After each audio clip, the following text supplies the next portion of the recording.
Here at the Santa Ana History Room, we're committed to fostering an interest in local history by collecting, preserving, and making available materials of enduring historical value related to the development of the city of Santa Ana. You can discover your community's rich history, contribute to its preservation, and become part of the history to come. History is more than just the past. It's alive all around us, just waiting to be discovered. So come check us out at the Santa Ana Public Library and start your own journey.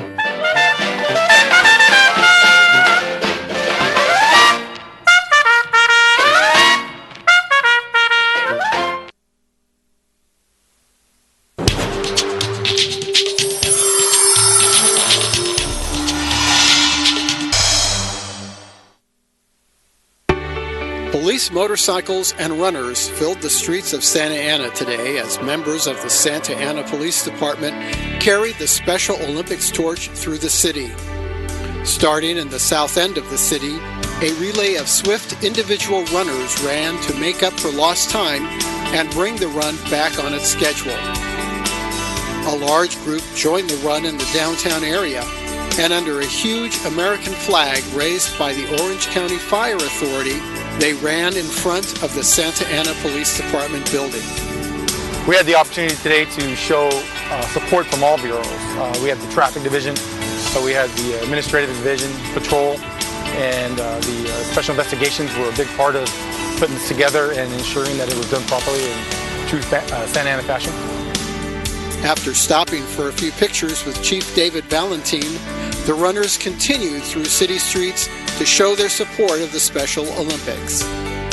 Law enforcement agencies from a number of communities participate in this annual event, and the Santa Ana Police Department has participated for over 25 years.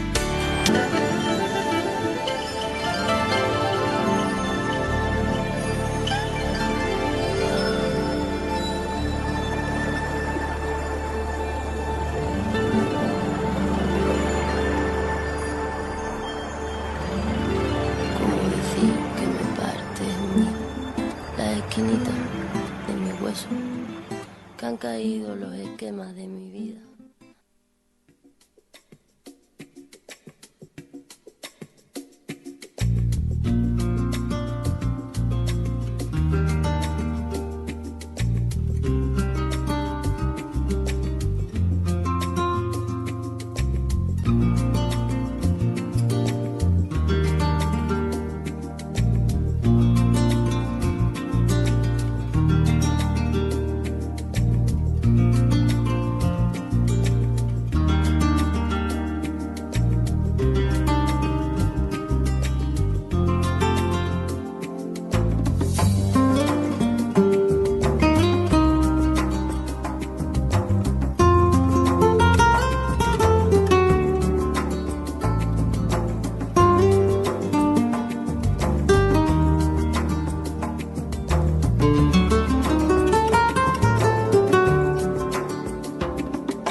Okay, I'm going to go ahead and call this meeting to order.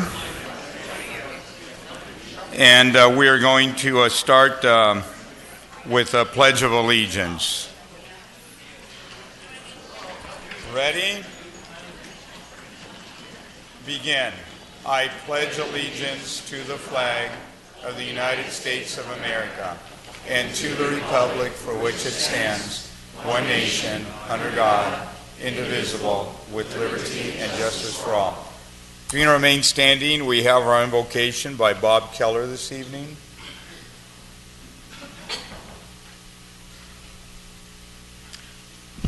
Let's pray. Shall we? Our Father in heaven, we thank you for the opportunity to be here this evening.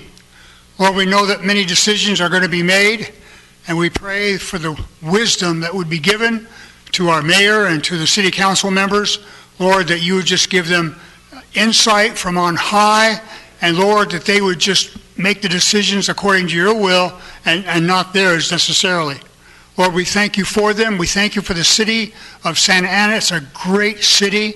We thank you for all the staff, and we thank you especially, Lord, for the police department, for our chief who's here tonight. We pray, continue to pray for their safety as they protect this city, keep us safe. Lord, again, we pray that you would just bless this meeting exceedingly, abundantly above all that we can ask or think, for we ask it in Jesus' name. Amen. You may be seated.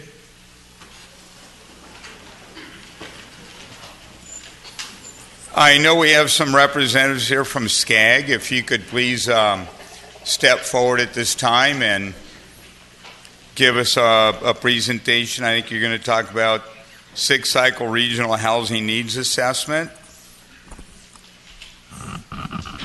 Great. Please go ahead. Great. Thank you, Mayor Polito and members of the Santa Ana City Council. I'm Mayon Johnson, Housing and Land Use Planner at Southern California Association of Governments. So I'm here today to talk about determining housing need through the Regional Housing Needs Assessment process. Make sure you're right into the mic. Okay. Is this better? Yes. Okay, great. Thank you. So, all right, so the housing crisis. You've seen it every time you open up a paper, you turn on the news, you talk with your family and friends. The housing crisis is something that didn't happen overnight, especially here in Southern California.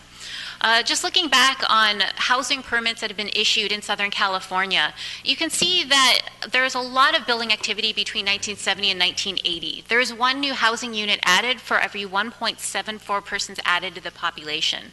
But between 1990 and 2000, this ratio had dropped to one new unit for every 4.5 persons added to the population. So there was a decrease in home building, even though our population continued to increase.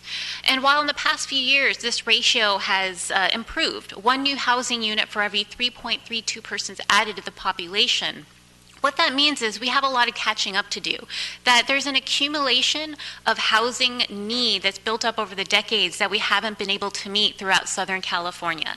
So when you think of the housing crisis and potential solutions on how to address it, it's not just something that's going to happen overnight, because the housing crisis is something that's happened over decades. So from the state perspective, housing has finally been on the radar at the state legislative level over the past few years. There's been over 100 housing-related bills alone that we've seen, and they've dealt with different types of ways to address the housing crisis. So it's dealing with local zoning laws, homelessness, veterans housing, and of course regional housing needs assessment.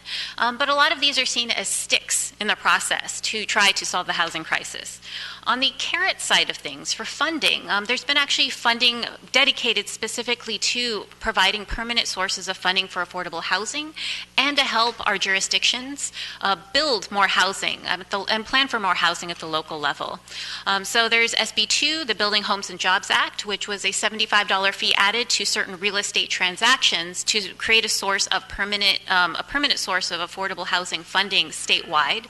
There's also the SB 3, Veterans and Affordable Housing Bond Act, that also passed. And then recently there's AB 101, which is the governor's trailer bill, and that provides funding directly to local jurisdictions and also council of governments such as SCAG to help build housing and help implement the six-cycle RHNA. But of course, sometimes carrots are big enough to become sticks themselves. So that segues into the Regional Housing Needs Assessment.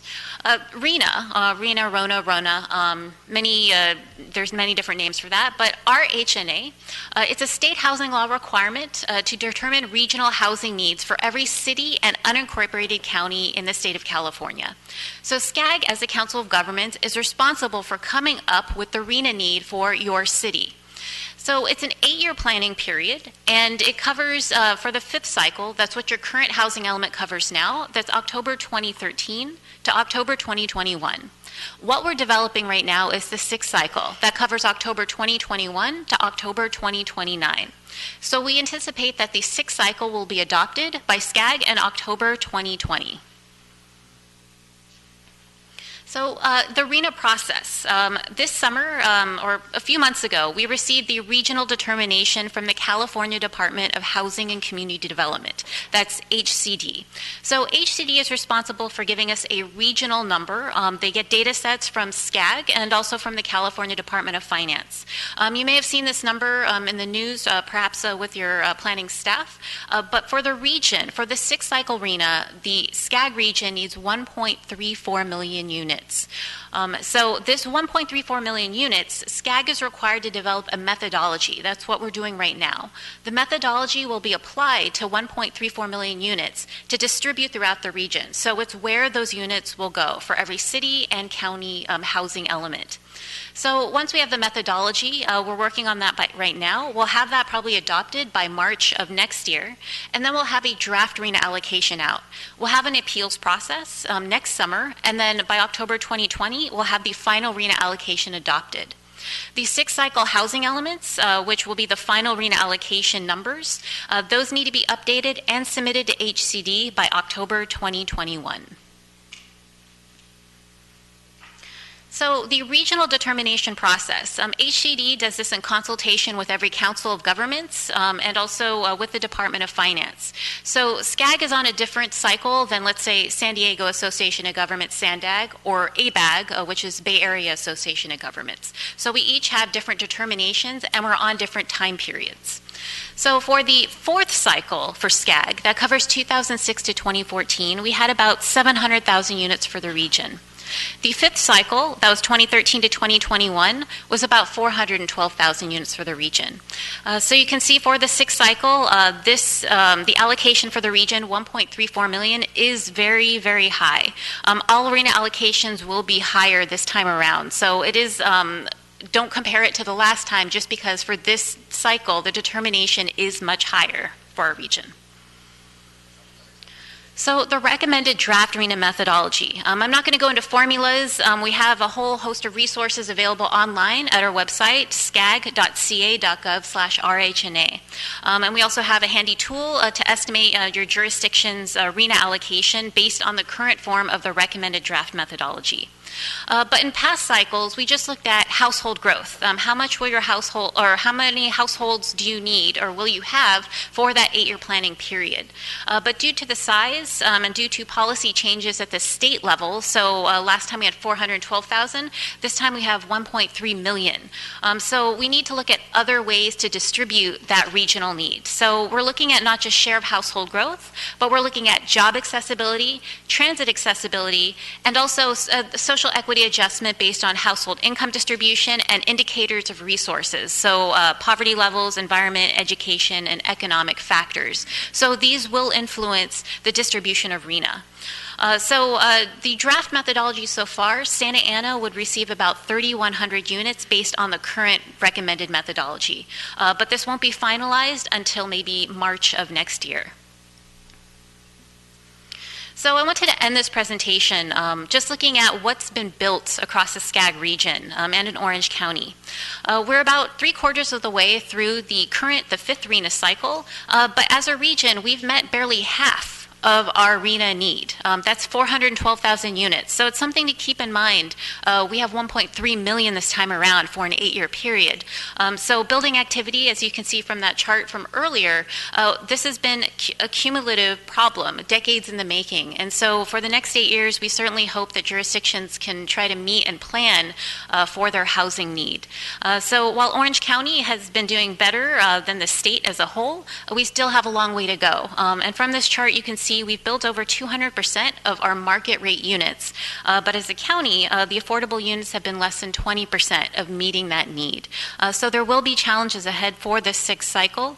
But again, SCAG can serve as a resource for our local jurisdictions, and we certainly hope that we can all work on this together.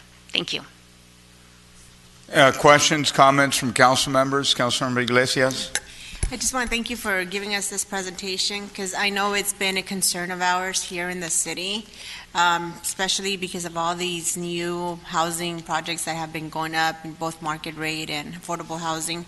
But you did mention that as a county, we're low in numbers on the affordable housing, but do you have something like city by city to see where we're at with that?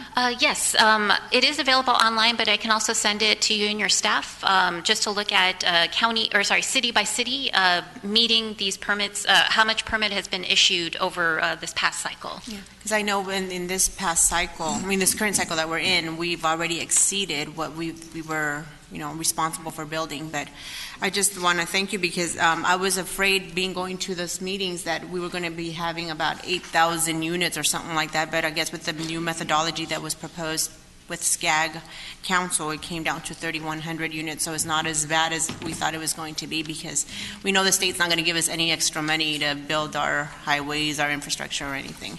But yeah, if you could send that to us or send it to the city manager to share with all of us, I'd greatly appreciate it. And I want to thank you for being here, and I'll see you on Thursday, because we have our meeting on Thursday. Okay, thank you. Other comments, Councilmember Sarmiento? Yeah, thank you for the presentation, and I think that the question is a relevant one to break down of the 34 cities, how we've tried to be as aggressive as we, could to make sure we meet the needs of our community. But that's where I think your chart is a very telling story, that, we've met the market rate needs and exceeded them by far, but the affordable unit demand is really low. And I think if you look at the 34 cities and their AMI, we have some of the lowest AMI in the county. So our need for affordable units is even that much more dire, to the extent that there's an analysis that can be provided to us that shows, for us, the more market rate that we develop, the more folks from outside the city come and move in. That changes our density ratio. That means that we become a much more overcrowded city. To the extent that there are more affordable units developed, that really does keep a net neutral number, because we have folks that are already doubling and tripling up in units that can afford these new units that are being constructed. So to the extent that that is something that we talk about, it's a much more profound discussion, but I think it's something that for us, we're a very unique city in the county. Of our other 33 cities, maybe Anaheim has some of the issues that we have, but ours is very, our challenges are very unique. So if we can dig down a little deeper on that, Absolutely. I'd appreciate it. But thank you for coming and doing and giving the presentation. Thank you. I think that's it for tonight. Thanks for coming down. Our next presentation is going to be by OCTA. They're going to briefly discuss the streetcar and I think maybe a freeway widening project, but please go ahead. Good evening. My name is Christina Byrne, and I'm the Department Manager of Public Outreach at OCTA. And I'm joined this evening by Jim Beal, our Executive Director of Capital Programs. If there's any questions of a technical nature, he's here to assist this evening. It's my pleasure to update you on our outreach activities for the streetcar project, and I will begin my presentation by sharing our new video designed to build excitement about the project, which is scheduled to begin service in 2022. Question: what moves you? Is it a rhythm? Is it a connection? An experience? What was the spark that set you in motion? Maybe it's something that's always been there. A passion driving you from within. Whatever it is, we know it when we see it. Like that.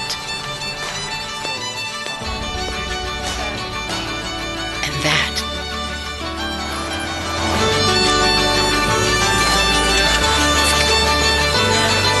We've seen it in the eyes of the millions we serve.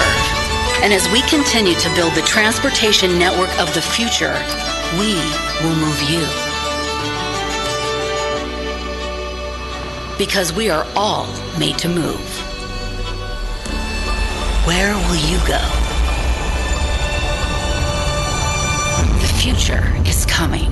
OC Streetcar, coming 2022. OCTA strives to be a good neighbor and as considerate as possible during construction. Our contract for the OC Streetcar includes a holiday recess from Thanksgiving to New Year's. During this recess, no work will occur on 4th Street. No construction will also occur on Santa Ana Boulevard from just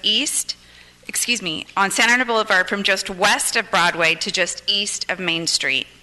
Full road closures will not be allowed, and there will be minimal lane closures in areas other than 4th Street. We recently launched our mobile app to add to our list of outreach tools.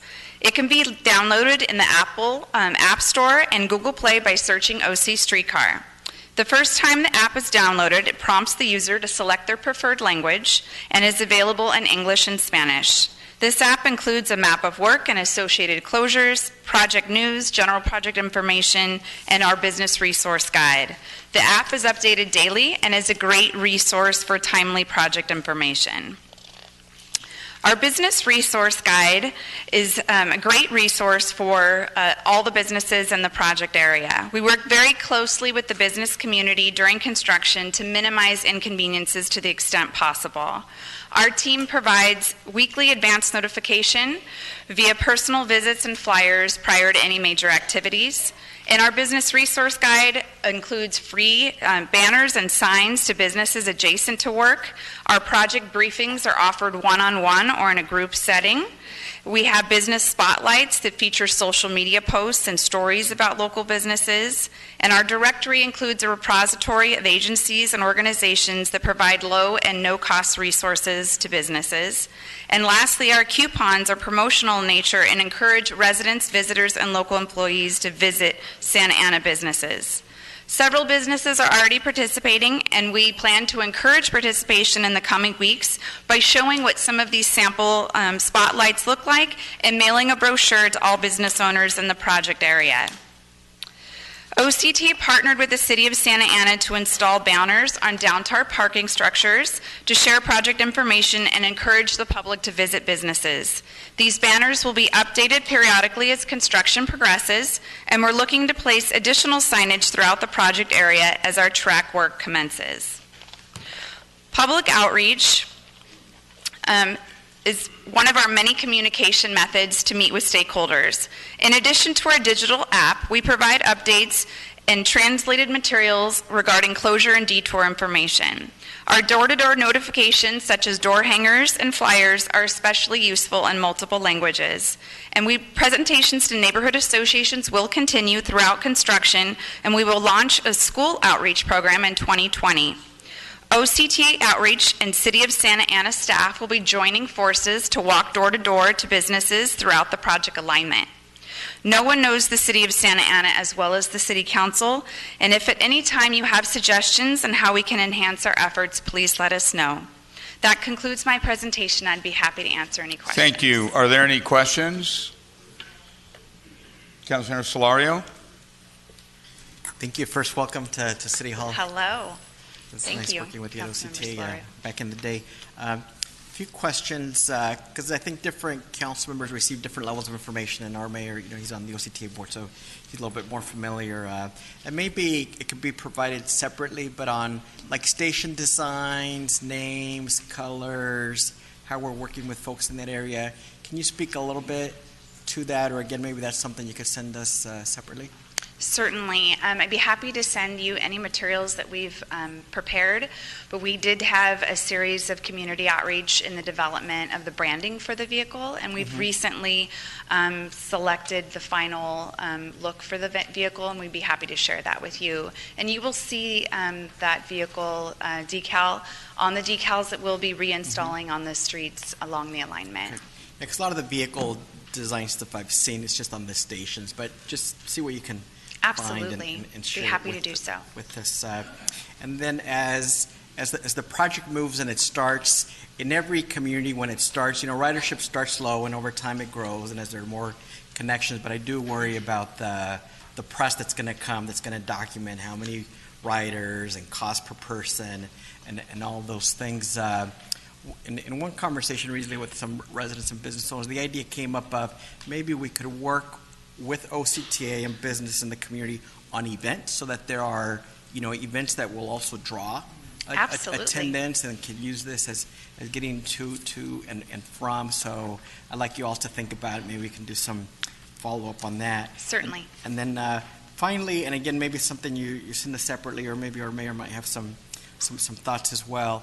I know that LA County, particularly South LA County, they've been working in, way back when through SCAG, it was a maglev system, and no one took that system seriously. But over time, they now have for South LA County a light rail system called incl that could potentially connect with our streetcar down the P right away.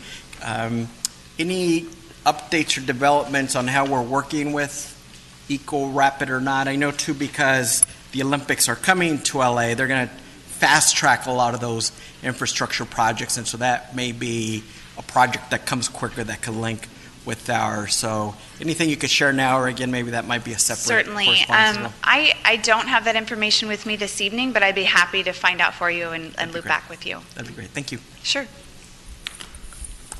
Councilor Vince Sarmiento, please. Thank you, Mr. Mayor, and so thank you for the presentation. I appreciate you coming down. So we're all excited, right, because this is going to be something that I think we've contemplated and expected for a long time, and it's nice to see the construction beginning.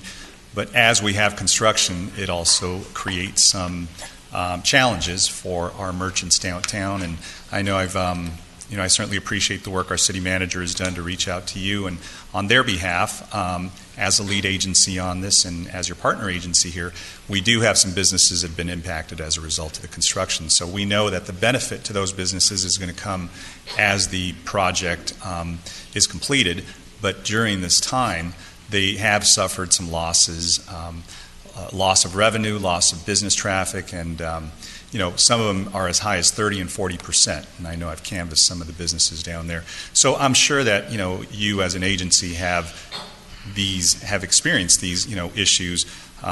Is there any sort of loss mitigation fund that's available to give some relief to some of these folks? Because I know when we've had those impacts with some of our street closures and construction, we've tried to work with our merchants who have been disproportionately impacted. So, maybe is that something that you can address? Or We currently, unfortunately, do not have a program like that. I'd be happy to take back the concerns expressed by yourself and other members of the council, but at this time, as a part of the program, we do not have that type of resource. Okay, because I know, MTA, other transit authorities throughout the country, when they do work, whether it's intra-city or on the periphery, there's always impacts to whether it's residences, but especially businesses that depend on that vehicle traffic. And unfortunately, we're not getting as many people out of their cars as we'd like, so they do depend on vehicle traffic and parking. So we do see the impact, even though there may not be construction directly in front of a merchant. If it's some place down the block, it does prevent folks from accessing easily. So if you can, take that back to the board, and I know that our mayor, I'm sure, has mentioned that to you, because we have a very heavy merchant downtown that's very active, and we know this is going to take a while, but I know it's also not rocket science. So to the extent that we can try to work with you and try to address that problem, has anybody thought about maybe doing the work at night? I know that the cost might be a little bit higher, but maybe that's a way to reduce some of the impact. But just thoughts that we Certainly would like to share with you. Whenever possible, we do try to have activities at night when it makes sense and schedule the work accordingly. Yeah, and just as a reminder, and I see that you have door hangers, you have sort of unconventional ways of reaching merchants, because many of them are monolingual Spanish speakers. Right. Absolutely. So going through conventional social media outreach is not going to be effective. You're not going to see folks. You have cart vendors, you have folks that are, rely on some of our immigrant residents, and so that's really helpful. Just a voice, just a face sometimes is great outreach. I want to call on Councilman Elissa in a moment, but prior to that, I just want to state that I know we're getting a meeting going with the downtown merchants with Daryl Johnson, director of OCTA, our own city manager, myself, and some of the leadership of the downtown. I also know that we are going to do as much of the work as night as possible, and we've already implemented that into some of the workload with Walsh, the contractor. And I also know, and maybe the city manager wants to talk about this in a moment, but she has some mitigation plans as it relates to parking, for example, things that are going to be impacted, especially during construction. So, Councilman Elissa, would you want to speak now, or do you want to hear from the city manager? Yeah, I'd like to speak just. Go ahead. Mr. Mayor. Thank you. Thank you for the presentation, and thank you, Councilmember Sarmiento, for bringing those that thought forward, because I had shared the same concerns that Councilmember Sarmiento has in regards to the business merchants in our downtown. I've heard from numerous members of our staff and other OCTA personnel that this is going to bring lots of business to our downtown merchants when this is completed in 2022. But the reality is that it's inappropriate to make those comments when we know that a lot of these merchants in our downtown do not own these buildings, are paying rent, and they can't survive till 2022. So yeah, when 2022 comes around and this is completed, it's going to be great, but all those buildings will be empty from all the businesses that shut down, and that's what we don't want to see. So I definitely would like to agree with Councilmember Sarmiento. I would like to see something, have that conversation of possible a mitigation fund for these businesses, as well as the outreach done to these businesses along our downtown. And even with social media, and I've harped on city staff about social media, I feel like all year. It's not just about posting something. I've liked the little OCTA streetcar page, and you see your post, you get 1 like, 2 likes maybe, and that's, what good does that do? So even putting some financial back into these social media posts to really push that outreach forward would go a long ways. So I just wanted to, echo what the thoughts that Councilmember Sarmiento mentioned. So, but thank you. Thank you. Madam City Manager, might you want to make some comments? Certainly. Thank you, Mayor. City staff has been working very closely with OCTA to mitigate the impacts to the downtown merchants. Most recently, you probably saw some brand new big banners that are hanging off of the sides of our parking structures in the area. Those were printed up by OCTA, and then city staff is the one that mounted them to the sides of the building. In addition to that, we did meet with the Downtown Inc. and the Santa Ana Business Council to seek what kind of things we could do for them to help mitigate this time frame, and the request that they had was to offer 2 hours of free parking in the structures. They believed that with that it would drive people to the downtown area, knowing that they could park in one of the parking structures, they could frequent one of the merchants, one of the restaurants, and they wouldn't have to pay anything for parking. So actually on the agenda tonight before you is a resolution that would allow me to direct our parking operator to reprogram the arm so that for the first 2 hours it is free parking in the downtown area. Thank you. And then, more to be done and to be continued. This is an ongoing project. Yes, Councilor Iglesias. Just for clarification, it's not the downtown area, it's just a parking structure. Because I think what we're voting on is different, which is to increase the meters. So it's a 2 item that's before you tonight. One is increasing the meter rate. Mm-hmm. The other is authorizing the 2-hour free parking in the structures. Okay. Thank you very much. Now, are you going to stay up there and talk about the 55 freeway? No, sir. We have another member of our All right, staff go there. ahead, please.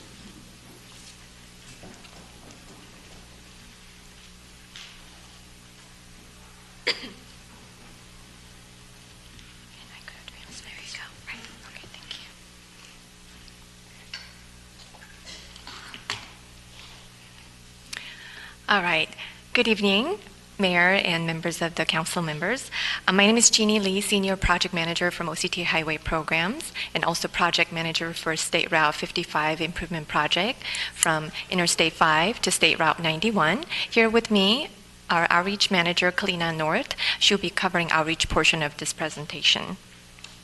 And thank you for inviting us to provide an update on this project.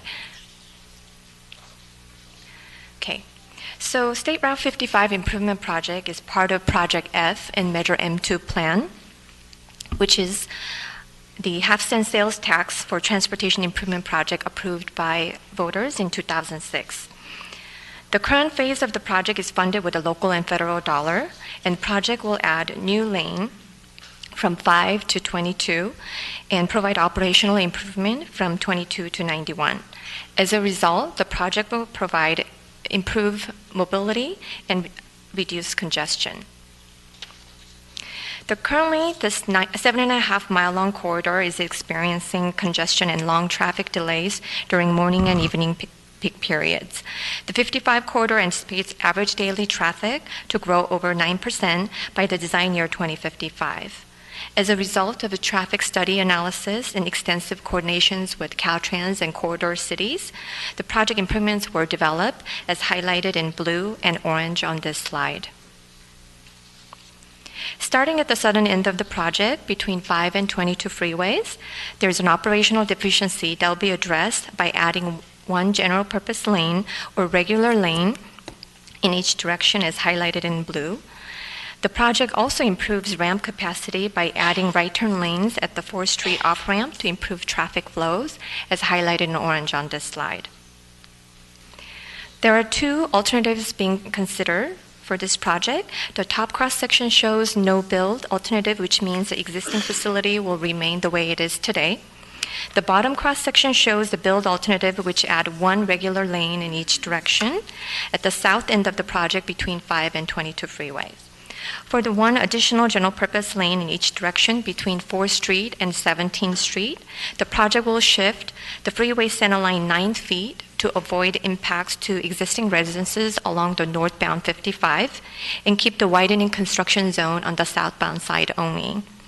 We were also informed by the City of Santa Ana staff that there were some concerns with aesthetics of a retaining wall. As we've done since the very beginning of the project, we will continue to involve and coordinate with all the corridor cities during the design and construction phases of this project. Between 17th Street and 22 Freeway, the freeway will be restriped to accommodate one additional general purpose lane or regular lane in each direction and without right-of-way impact as shown on the bottom cross-section on this slide. As shown in the top table, the corridor anticipates average daily traffic to grow about 9% by the design year 2055. The proposed improvement will not only accommodate the growth, but will also increase capacity up to 6%, which equates to 16,000 more vehicles daily. The proposed improvement would also reduce delays along the corridor, as shown in the bottom table. At the 4th Street interchange, the project will add off-ramp capacity to reduce the vehicle queues and improve intersection operations. At the Catella Avenue interchange, the project will add capacity at the southbound off-ramp, and eastbound and westbound Catella will be restriped to provide additional capacity to the turning movement onto the southbound on-ramp. And between 91 Connector and Lincoln off-ramp, there is a short weaving distance resulting in traffic congestion and accident rates that are above state average. These deficiencies will be addressed by relocating the off-ramp.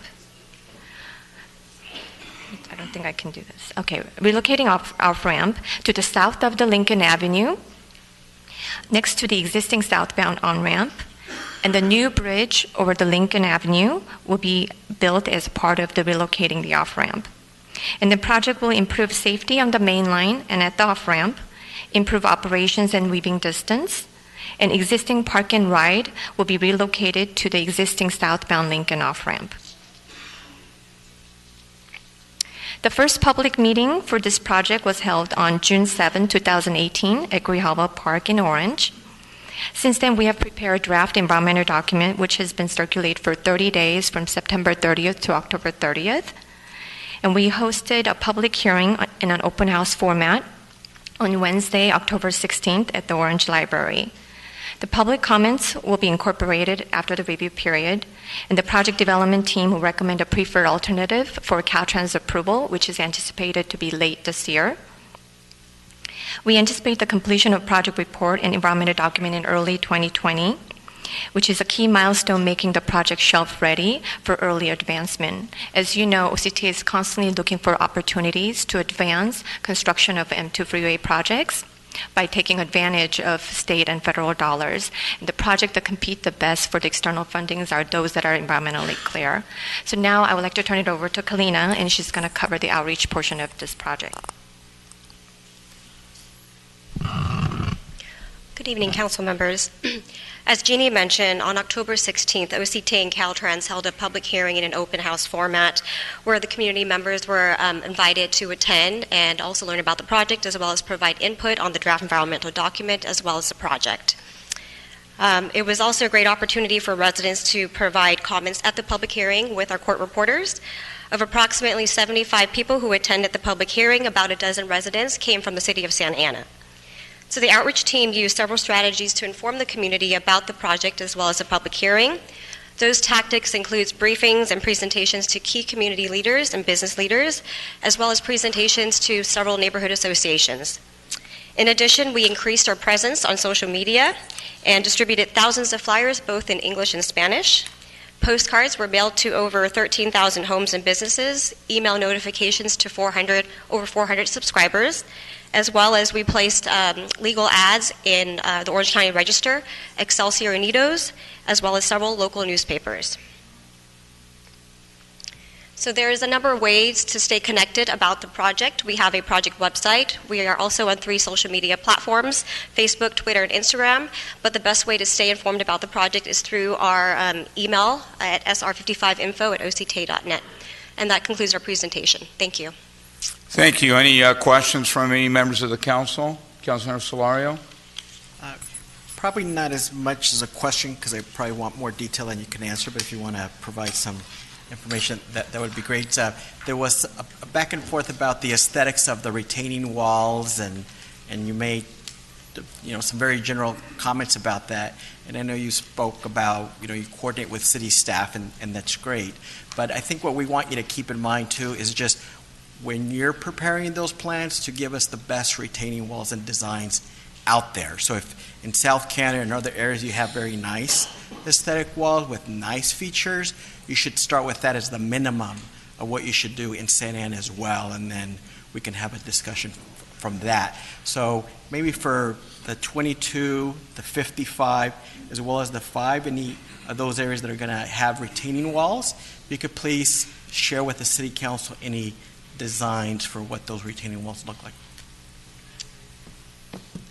Sure. Currently, based on our design that's being proposed, we don't anticipate any retaining walls around the 22 or that area.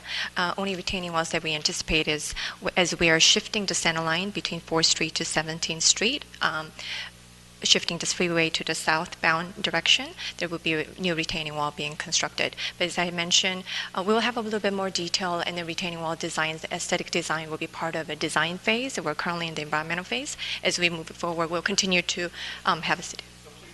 I want you to think of, give us the best as the starting, sure, and then we can decide what the depiction should be. Okay. But I think on the 5 freeway, there's construction happening through Santa Ana, sure, and there are retaining walls going up or that will continue to go up, and we're very interested in what that looks like. And I know in some cases, even though it might not have been blended into the original material, sometimes there are add-on features that could be possibly done. And so, again, for both those 3 freeways, if not retaining wall design features are going to be considered, please share that with our City Council and our City Manager. Sure. Thank you. Any other comment? If not, let me just thank you both on the streetcar presentation as well as the widening. It's very much badly needed capacity. I know there's going to be some pain during construction, both at the streetcar as well as the freeway widening, but we've got to just squeeze as many cars and vehicles and people through the region as possible. I just want to make sure that you're communicating. I know you're communicating with the merchants on 4th Street and all that, but folks along the corridor. I think there's businesses, I'm talking about on the freeway. In particular, I'm thinking about, First American Title that's impacted. I'm thinking about, the Auto Mall that's heavily impacted. Businesses right around McFadden, as well as, 17th Street, 4th Street. All those areas are going to be impacted. So, Madam City Manager, maybe you can make sure that in your discussions with staff at OCTA that, and I'll do the same, but that we're getting this presentation, and maybe it's a link, maybe it's an email. You don't have to go knock on every door, but this is very germane to those businesses that are ultimately going to benefit from this, and all the residents as well. But I know that there's a lot of large businesses along the freeway there. Any other thoughts, Council Member? Yeah, just to the mayor's point, I think what we see sometimes is when we have construction along a certain corridor or the absence of a corridor, we tend to have some overflow on some of our major arterials. So those that are used to taking the 55 may defer to using Grand, may defer to using other north-south corridors. So to the extent that we, are going to be seeing some impacts as a result of the construction that's taking place, to the extent you as a sister agency can help us mitigate some of that. We've unfortunately had some recent very unfortunate incidents where we've had pedestrians and bicyclists struck and killed. And so we see that a lot. We have a lot of pedestrians in town. We have a lot of folks that use their bicycles. So to the extent we can try to mitigate those and work together on just noticing and thinking ahead how we detour folks and how we work with that. And the second thing was to the councilman's point on the aesthetics on the walls and wherever the construction is going to take place, to the extent we can brand and use it as an opportunity to brand the city and have some consistency and uniformity with respect to what we have. So it's not, we have, flower plants on one corridor and something else on another, to have some maybe uniformity where when folks drive through town, they'll know they're in Santa Ana. And for us, that's a big effort that we do independent of what we do with our transportation corridors, but just branding the city. So, any help that you all can give us, we're happy to work with you. So, thanks. Good suggestions, Councilmember Sarmiento. Thank you for that. So with that, any other comments? So with that, I'm going to thank you, and we're going to continue with our presentations. Now I would want to invite the Sikh Regional Founder, Guru Nanak Devji, to come up. And I'm going to make a presentation, and then that is followed by Mayor Pro Tem Villegas, followed by Councilmember Sarmiento, and then followed by Councilmember Solario.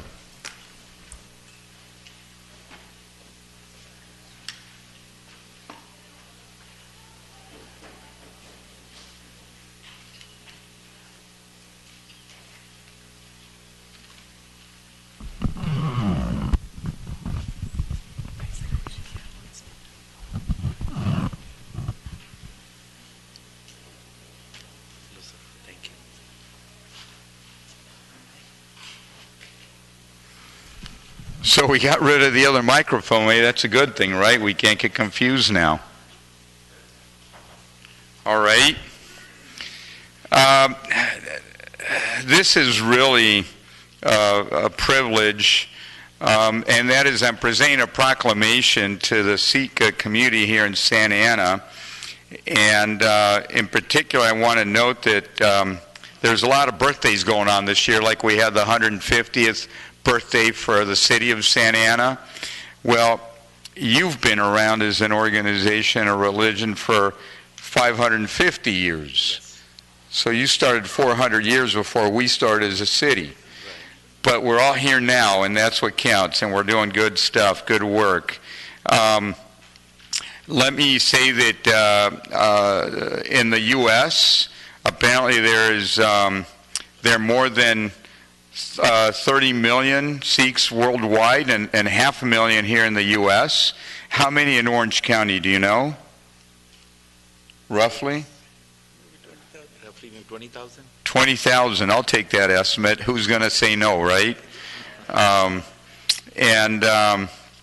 Also, it says here that you are providing and fostering respect amongst all people of all faiths and all backgrounds. It says that you're educated to assisting the world's religions, bringing value of religious diversity, tolerance. You're grounded in the First Amendment principles, a culture of mutual understanding, and the diminution of violence. And I know that you do a lot of good work here in the city. So before I present this proclamation on your 550th birthday, would you like to say a few words? Sure.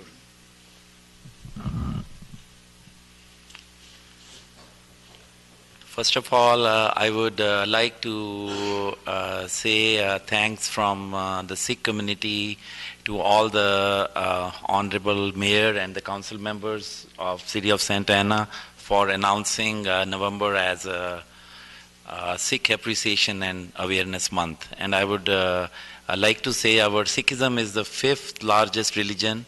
We have been around for almost 550 years, and I would say like to say a few words about our teachings of the founder Guru Nanak Dev Ji.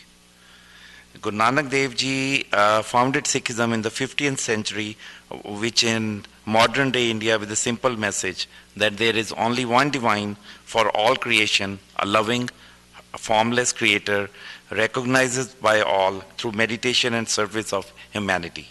This message of love, divine, and equality among all the creation, regardless of race, religion, gender, were carried on by our 9 successor gurus and enshrined in the scriptures called our Guru Granth Sahib Ji.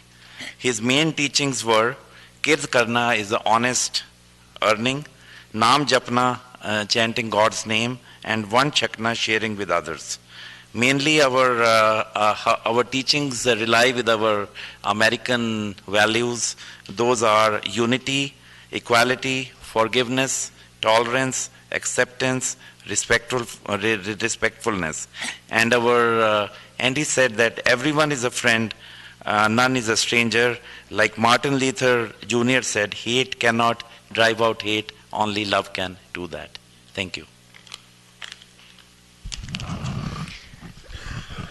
Recently, we had a celebration for the 150th anniversary of the city, and we invited several religious organizations to come and speak, and it was wonderful. We had, Catholics, Baptists, Jewish people. We had Buddhists, Hindus, Muslims. It was just a wonderful celebration where everybody is welcome. And here in Santa Ana, we are tolerant and appreciative of all. And this is to present to you the Sikh Awareness and Appreciation Month for all the good work that you're doing here in the community and around the world. And may peace and love reign, and the principles that you espouse help all that you come in touch with. Thank you very much for being here with us today.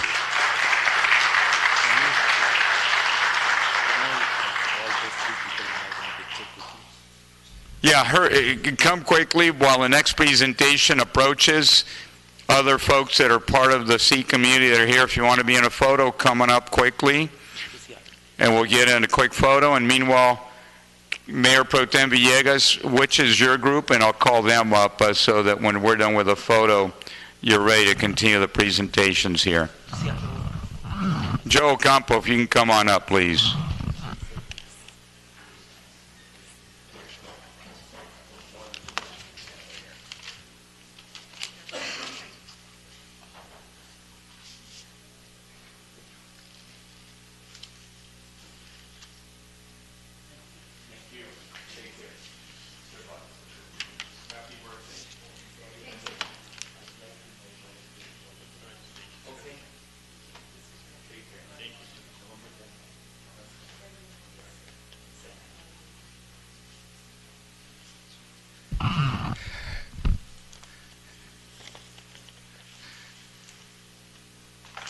It is an honor for me to welcome Mr. Joe Ocampo, who is a World War II veteran, Santa Ana resident.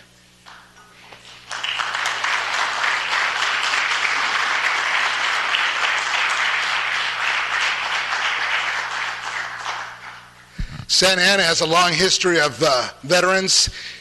At the Santa Ana Cemetery, we have over 300 people from the Civil War buried there.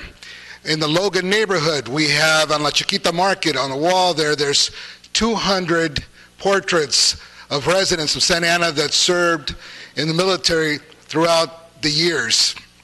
And very happy to welcome Mr. Ocampo to the council chamber. It's an honor to have you here, sir.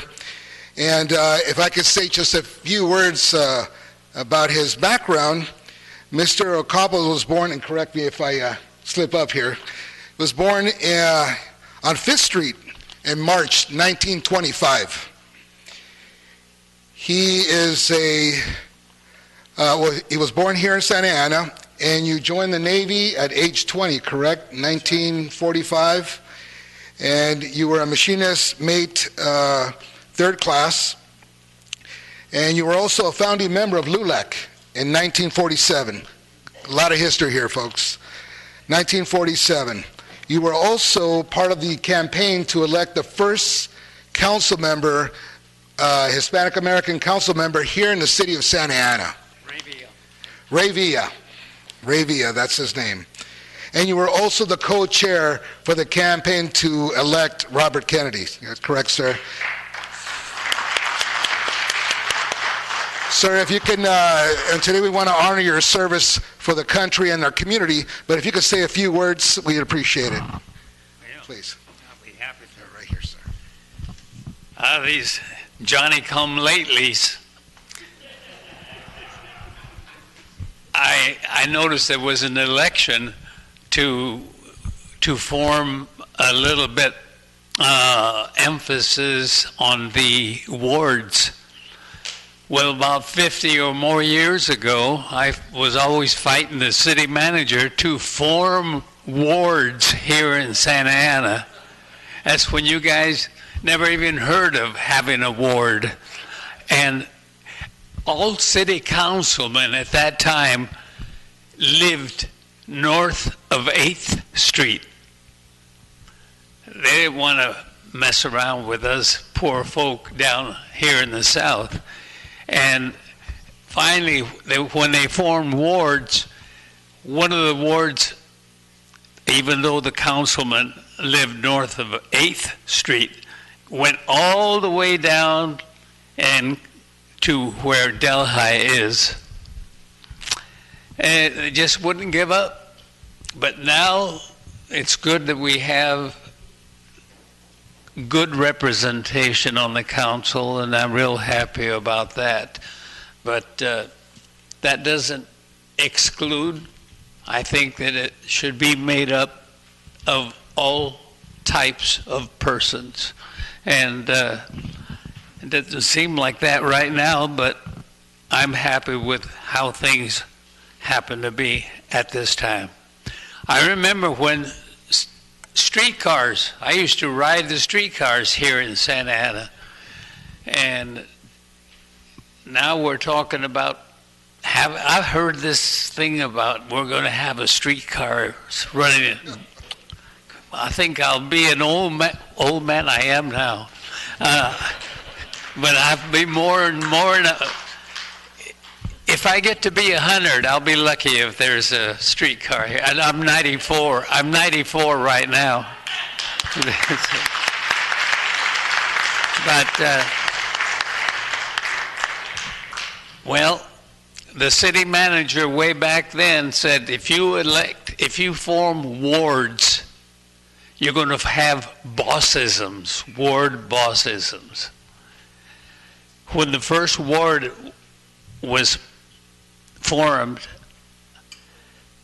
I remember that I ran for the city council in my ward. I ran against the mayor, but everyone in the city could vote for the person in that ward. So what the hell? I beat the mayor by around 2,000 votes in my ward, but he knocked the hell out of me by the others, okay? But anyway, we're not old. My dad came from Victorville. And his claim, of course I can't prove it because I wasn't here, but he says he came to Santa Ana when there were only about 13 houses standing. So we're not Johnny come lately. We've been here and served in the Navy along with my brother. So we've done what many people would like. I noticed that the city councilman was talking about the number of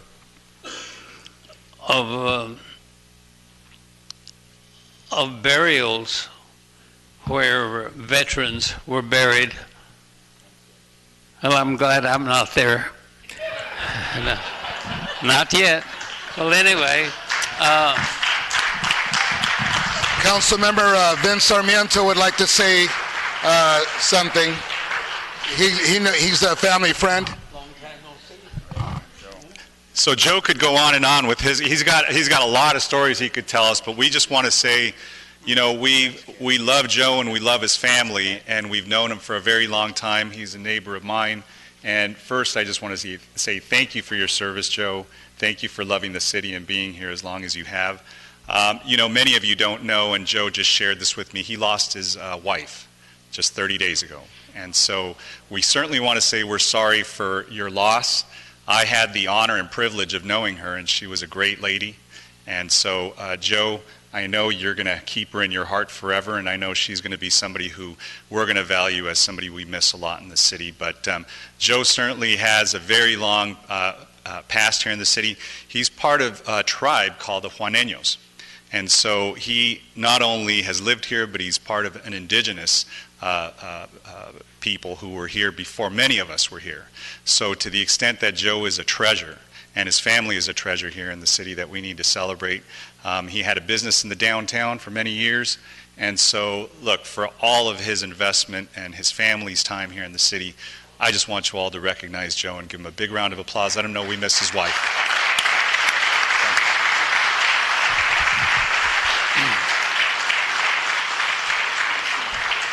So, Mr. Ocampo, from one veteran to another, and on behalf of the mayor and the city council and the residents of Santa Ana and a grateful nation, thank you very much for your service and your hard work for the community here of Santa Ana. Thank you, sir.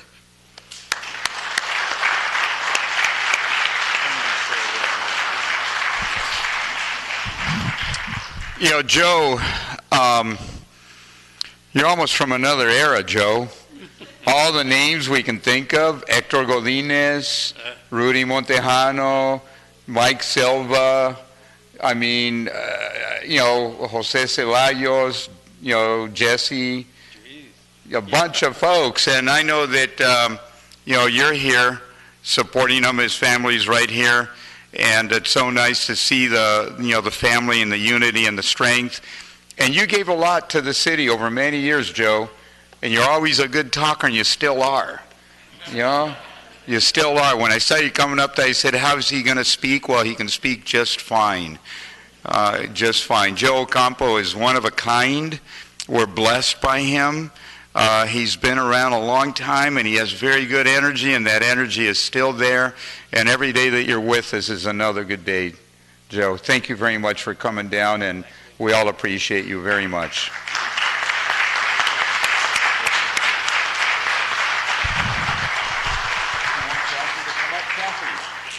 Kathy, why don't you come on up for this picture? It's all right. It's accessible. Come on. Keep it short. Keep it very short. I went to a segregated grammar school called Fremont. I remember that others had a name for it. Fremont A&M, all Mexican.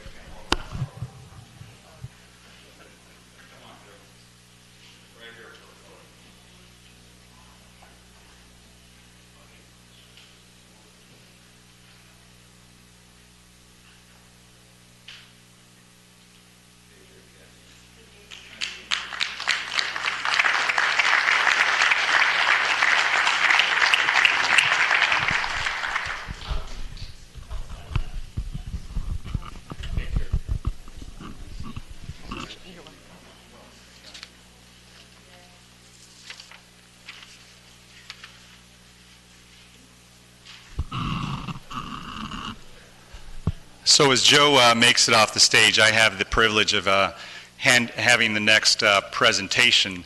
So this is going to be kind of an interesting one because, you know, we just talked about Joe's service to our country and him defending democracy. We're talking about defending democracy again on this next presentation. So I know many of you know that I'm Bolivian born, but raised here in Santa Ana. So I want to have all my Bolivian friends who are here come up with me. Come on up.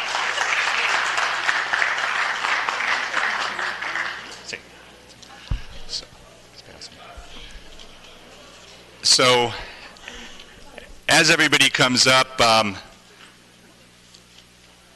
you know, what we're talking about tonight is many different things that are happening all over the world.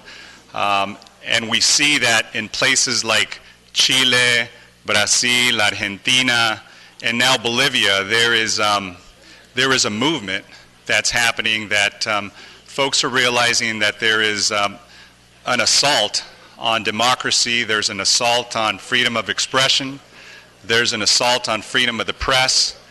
There is just abuses all over, unfortunately, all over countries that have once been free and just, and that's happening in the country of Bolivia. Unfortunately, we've had elections recently that were fraudulent. There's been abuse. There's massive protests that are going on, and I know that the mayor has been in Bolivia, and so he knows it well. And it's you know, it's been a democratic country for many years, but unfortunately recently the abuses have gotten so bad that hundreds of thousands of people are rising up and demonstrating and putting themselves at risk. And people have died, people have lost their lives, and it's mostly young people.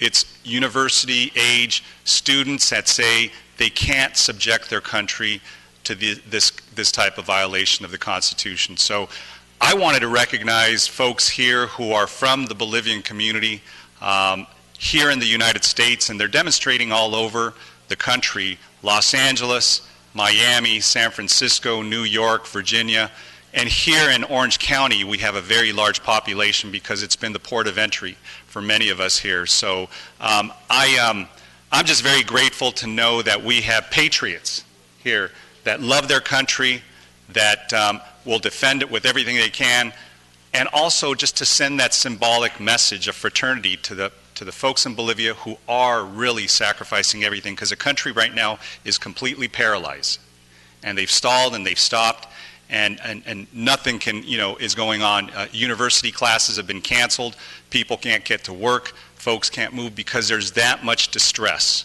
And so I just want to tell you that any time that a democracy is compromised in one place, it's compromised everywhere. And if we stay silent, we're complicit, and we acquiesce to that, and we can't do that. So I want to recognize the Bolivian community here that lives in Southern California for their leadership and their courage and their bravery for standing up. And we're not very loud sometimes, but we are now, because I think that what has happened has unified all of us, and it's made us speak with one voice.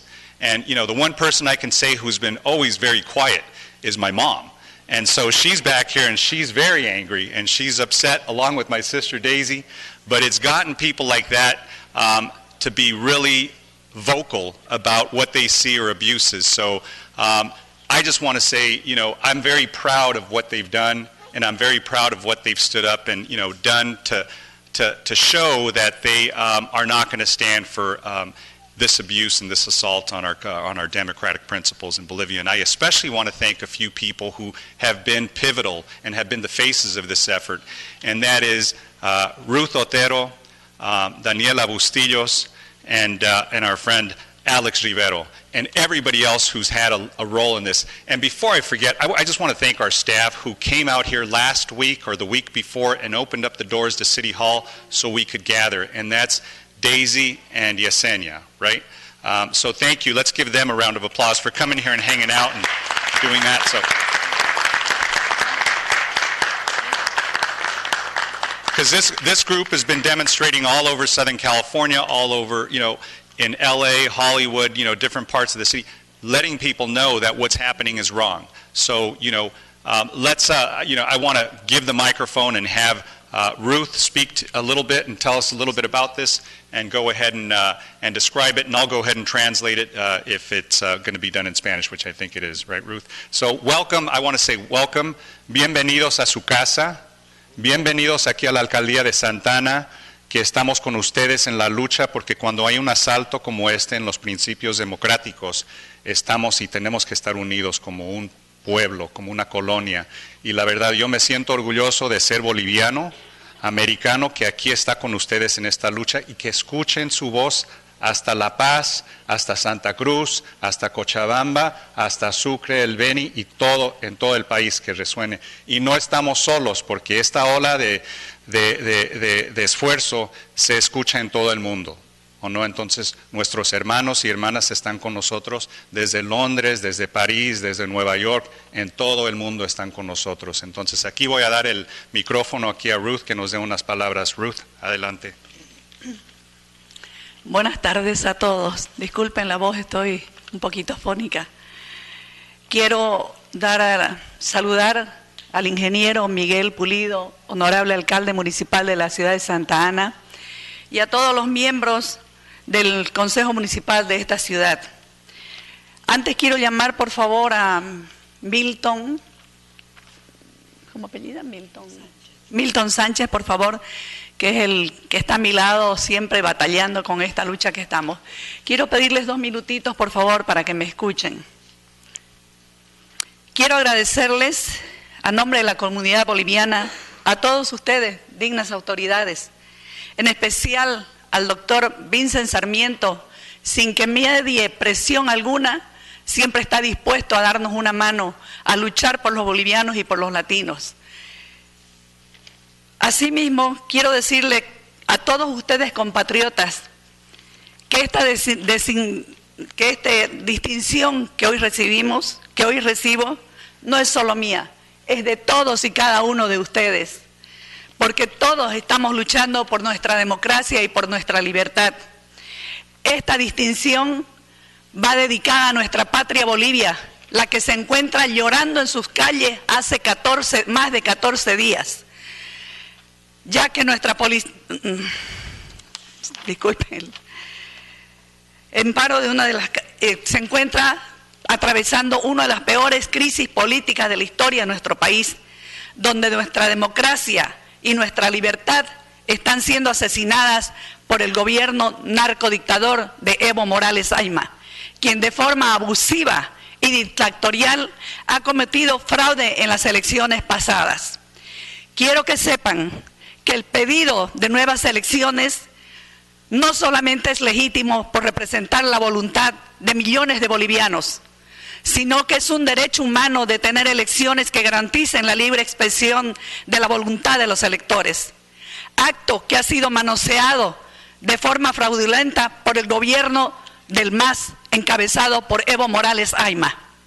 El artículo 23 del Pacto de San José claramente lo dice, que está demostrado que el proceso electoral llevado a cabo en Bolivia el 20 de octubre del 2019 deja muchas dudas sobre la transparencia del mismo, por lo cual no garantiza que cumpla con la libre expresión de los electores. ¿Qué más claro? Tenemos un gobierno corrupto, dictatorial, un gobierno que está coartando el derecho a la libre expresión y la libre transitabilidad de los bolivianos en nuestro propio territorio, tal como lo hizo anoche en la ciudad del Alto, enviando a sus serviles seguidores en un acto cobarde, donde reprimieron e impidieron que nuestro líder cívico, Luis Fernando Camacho, que iba solamente con una única arma, la Biblia en su mano derecha y en la izquierda la carta de renuncia de don Juan Evo Morales Ayma, no le permitieron ingresar a la ciudad de La Paz. Una pregunta que quiero hacerle a don Evo Morales: ¿a qué le teme? ¿A un hombre que va con las manos limpias? ¿Será que teme a los 400 juicios que están en su contra, que lleva en su espalda? ¿Ese es el temor que él tiene? Al fraude que él ha cometido, al fraude electoral, ¿a eso le teme?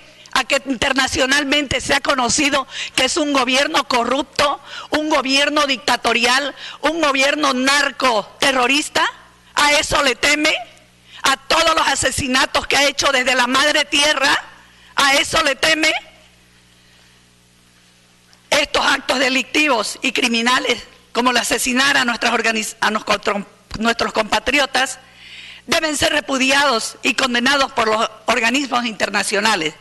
Por eso pido a ustedes, honorables autoridades, que luchan por la democracia y la libertad de nuestra gente y de sus habitantes y nuestros pueblos, que nos ayuden a denunciar ante la prensa y los organismos internacionales los actos cobardes, delictivos y criminales que están siendo cometidos por el gobierno del MAS, y donde nuestra democracia y nosotros los bolivianos están siendo asesinados. ¿Qué?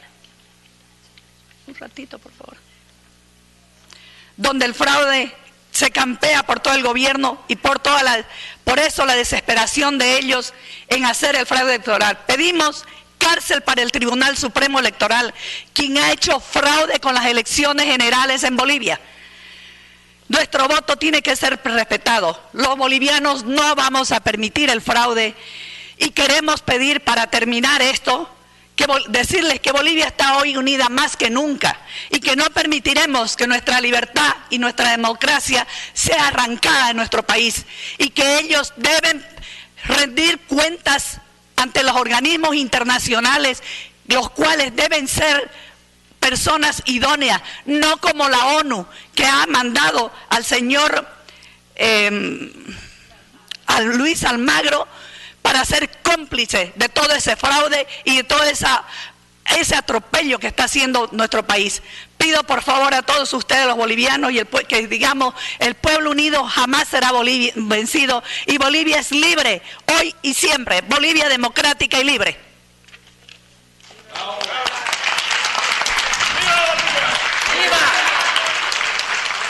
Bolivia unida jamás será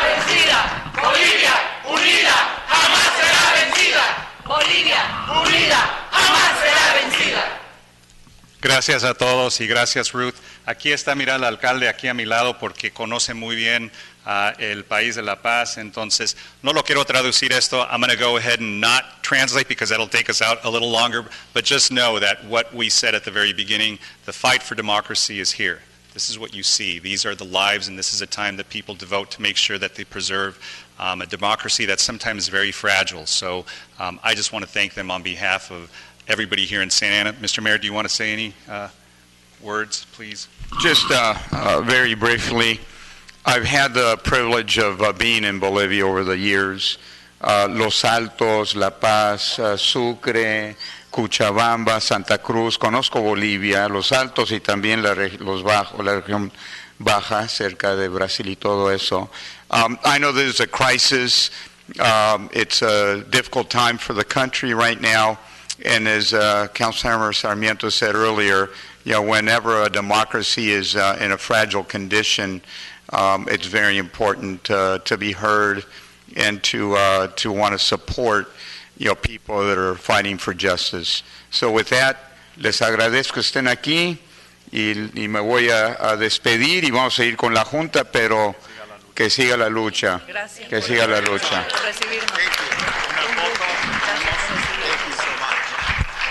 Una foto. Una foto.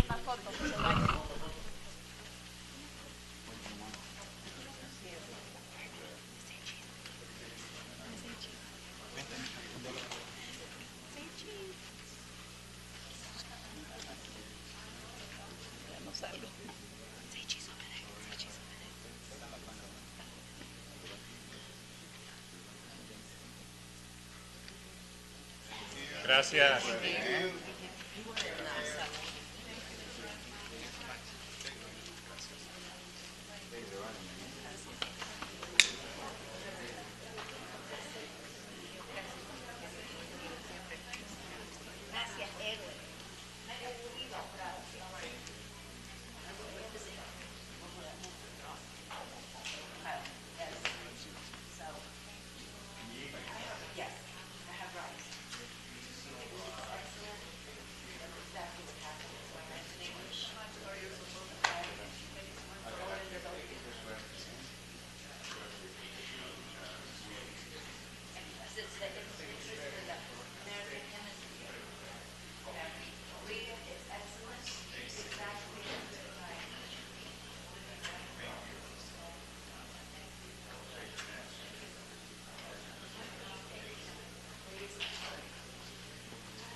tough to follow an international cause like that, but let's give them a big round of applause for fighting for justice and democracy in their country.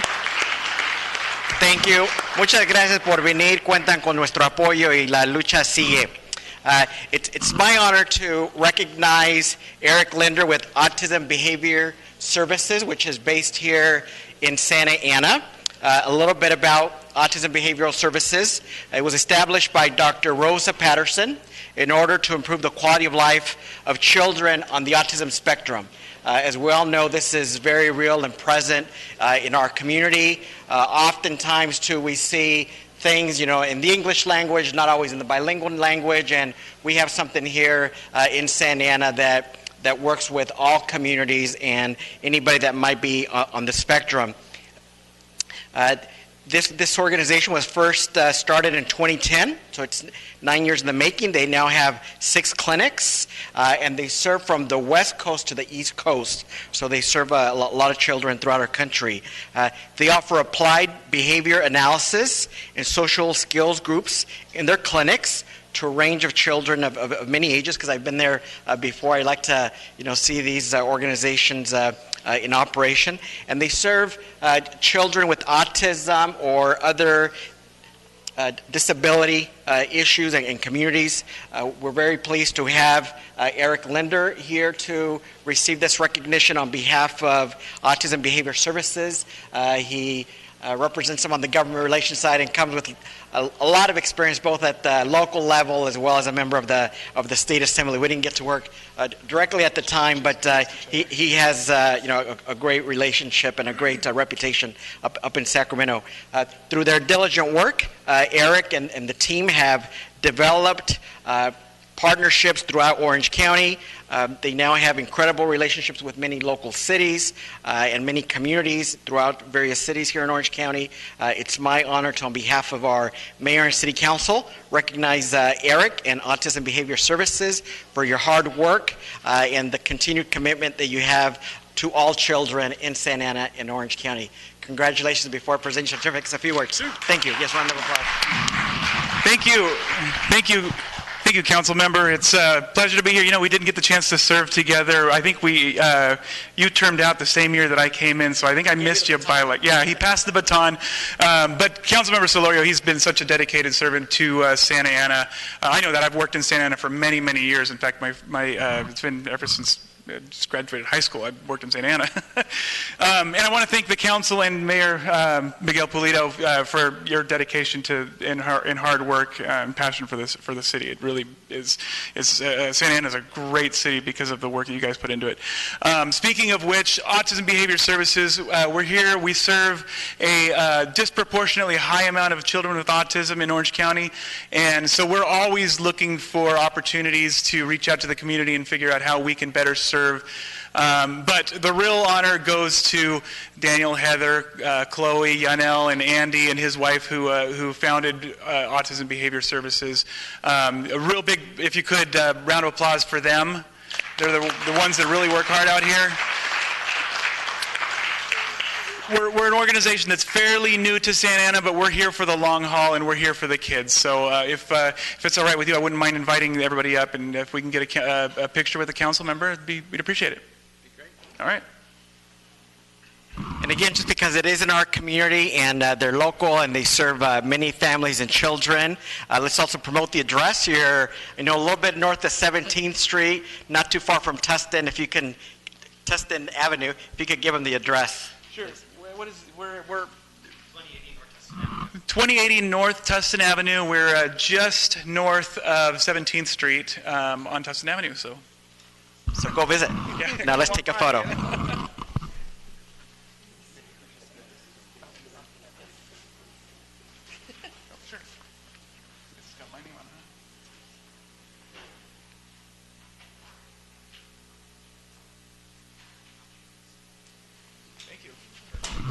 Thank you all again. One more round of applause. Thank you. It's like when you shave your mustache.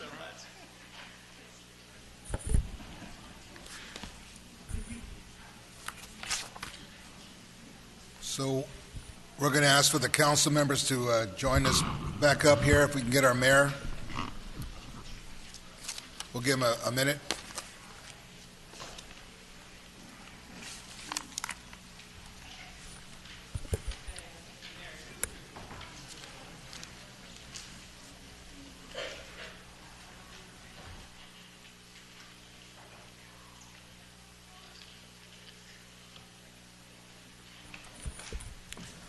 We're going to go ahead and continue the meeting until the mayor gets back. Is there any items that the council members wish to pull? Yes. Go ahead, Councilmember Iglesias. You could let the clerk know. Okay, 22B, 25B. Hold on a second. Oh, we have one more? Okay, 1 second. Okay. All right, adelante. Go ahead, Madam City Attorney, if you can report out closed session. Mayor, council members, and members of the public, we only have one matter of reportable action in the Martha Zapian versus City of Santa Ana case. The City Council voted 4-0, Polito, Villegas, Penalosa, and Solorio to authorize us filing a cross complaint, and that is all the reportable action that we have. All right, thank you very much for that, and thank you, Mayor Pro Tem. So on items that council members want to pull, Councilmember Iglesias? Yes. 22B, 25B, and 25G. Mr. Mayor, Three I have, items. Yes, Councilmember Peñalosa. I have 25C. You want to pull 25C? All right. I would entertain a motion on the balance. So move it. Second. Those in favor, please press green. Motion carries. Let's go on to the next item. So the next item, would that be 22B? Correct. Go ahead, Councilor Iglesias. Okay, so my question is be for the city manager or I guess the planning commission.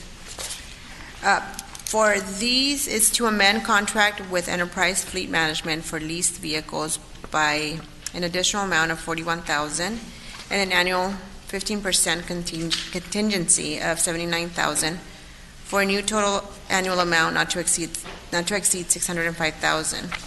Okay, my question for you, Christine, is this is for what type of vehicles are we leasing?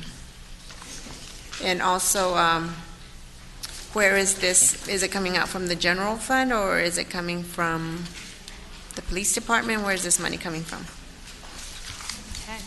I don't know the exact type of the vehicles, but I could probably call up the 3 department heads that have the request in for the vehicles to give that information to you. There are 7 vehicles that are for the police department. There are 8 vehicles that are for the planning and building agency for building inspectors and code enforcement officers. And then there's 1 vehicle for finance for a meter reader. I know that vehicle is replacing a 1998 compact truck, so I'm assuming it would be another truck. But if I could have the chief and planning director and finance director, do you know the types of vehicles that you're leasing?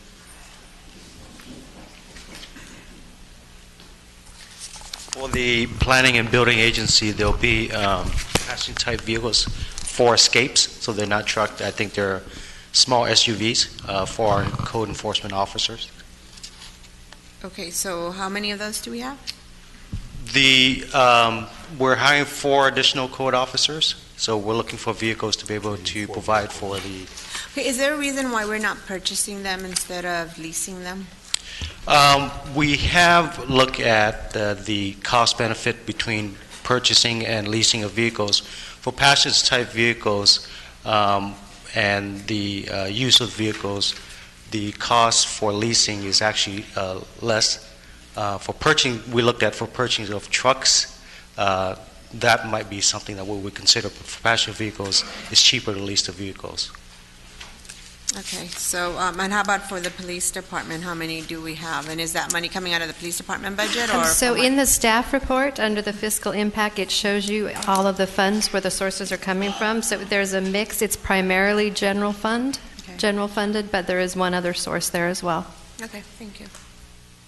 Okay, would you like to move? All right, would anybody else like to move this item? Second.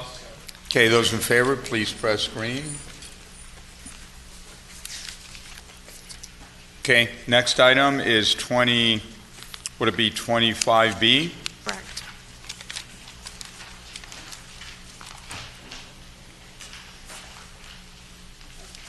This is me.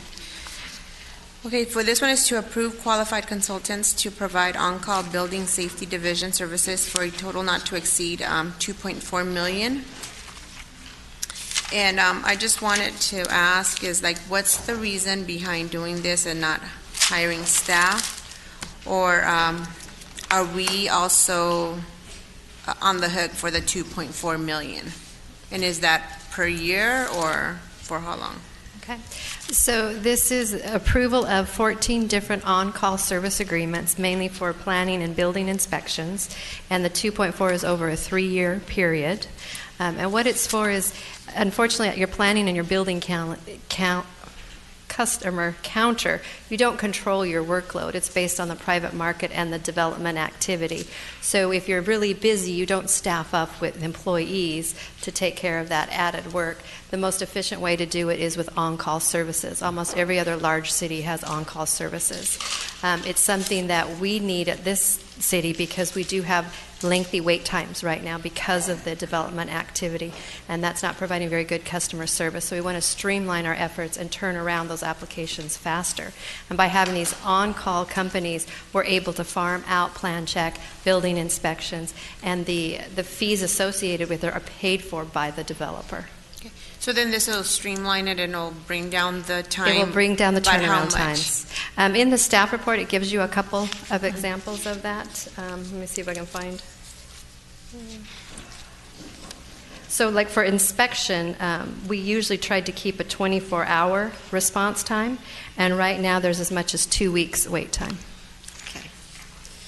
Okay, so then this is something that is going to improve customer service? It will provide better service, absolutely. And then nothing's coming out of additional from our general fund? This is something that is provided by the developers or whoever it is? The accelerated plan check fees will be paid for by the applicant. Okay, thank you. I'll move it. All right, we have a motion by Councilor Iglesias, a second. Oh, additional comment, Councilor Sarmiento. Thank you, Mr. Mayor, and I'll second that as well. I just, the only question I had is I know that $700,000 of the $2.4 million is coming out of general fund money.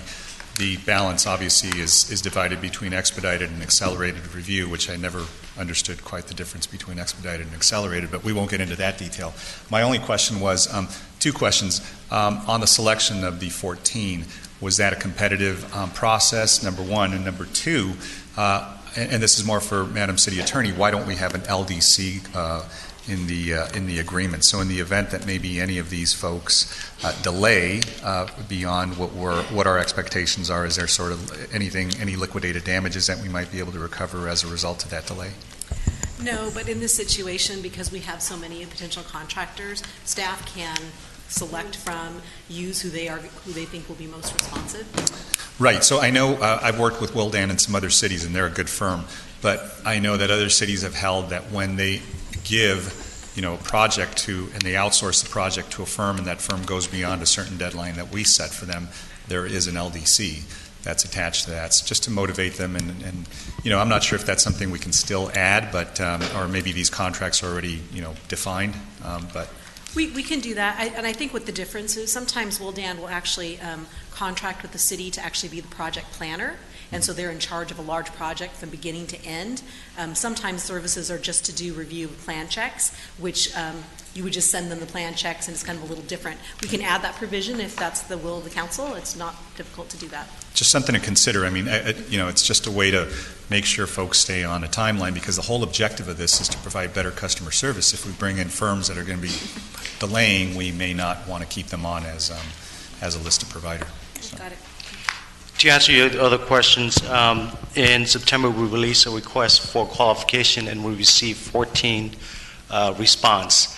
Actually, all 14 response were qualifying firms, so we selected all the firms that submitted. So none of the firms that submitted were disqualified. So they get on our list of on-call, gives us a good variety, a deep bench of firms to be able to rely upon.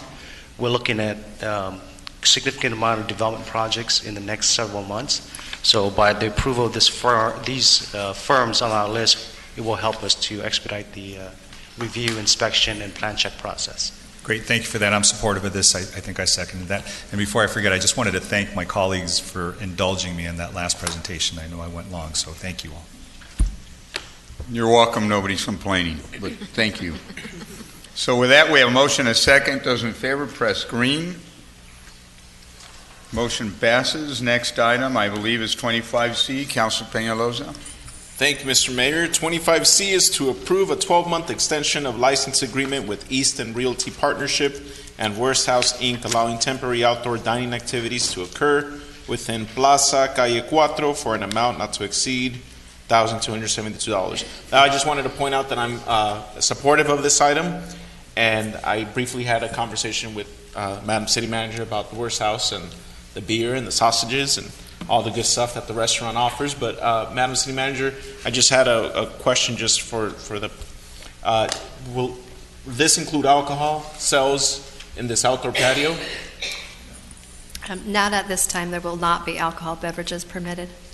And I personally would like to see, as part of this testing that they're going to be doing with this outdoor patio, to allow them. I know we had a conversation where this was a state thing that they couldn't go through this obstacle about with selling alcoholic beverages in this outdoor patio. But if we want to really move our downtown forward and make this a lively experience for patrons of this restaurant, people that frequent Worst House don't just go to eat the sausage. You go to have a beer and whatnot. So maybe helping them out to be able to bring alcohol into this outdoor seating area sooner than they had planned.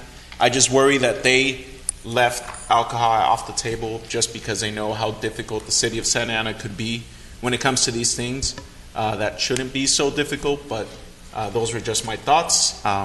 If you had any... We certainly can assist them. It's a state approval that they need to do the beverages outdoors. Okay. And that's what I had figured, but just if there is anything that we can help to help them out, I'd appreciate it. With that said, I'd like to move the item unless any of my colleagues... Thank you for that motion. Is there a second? I'll second. The only thing I was going to just tack onto that, to the extent that this is made available to the Worst House, I don't know, that's a word. Worst House.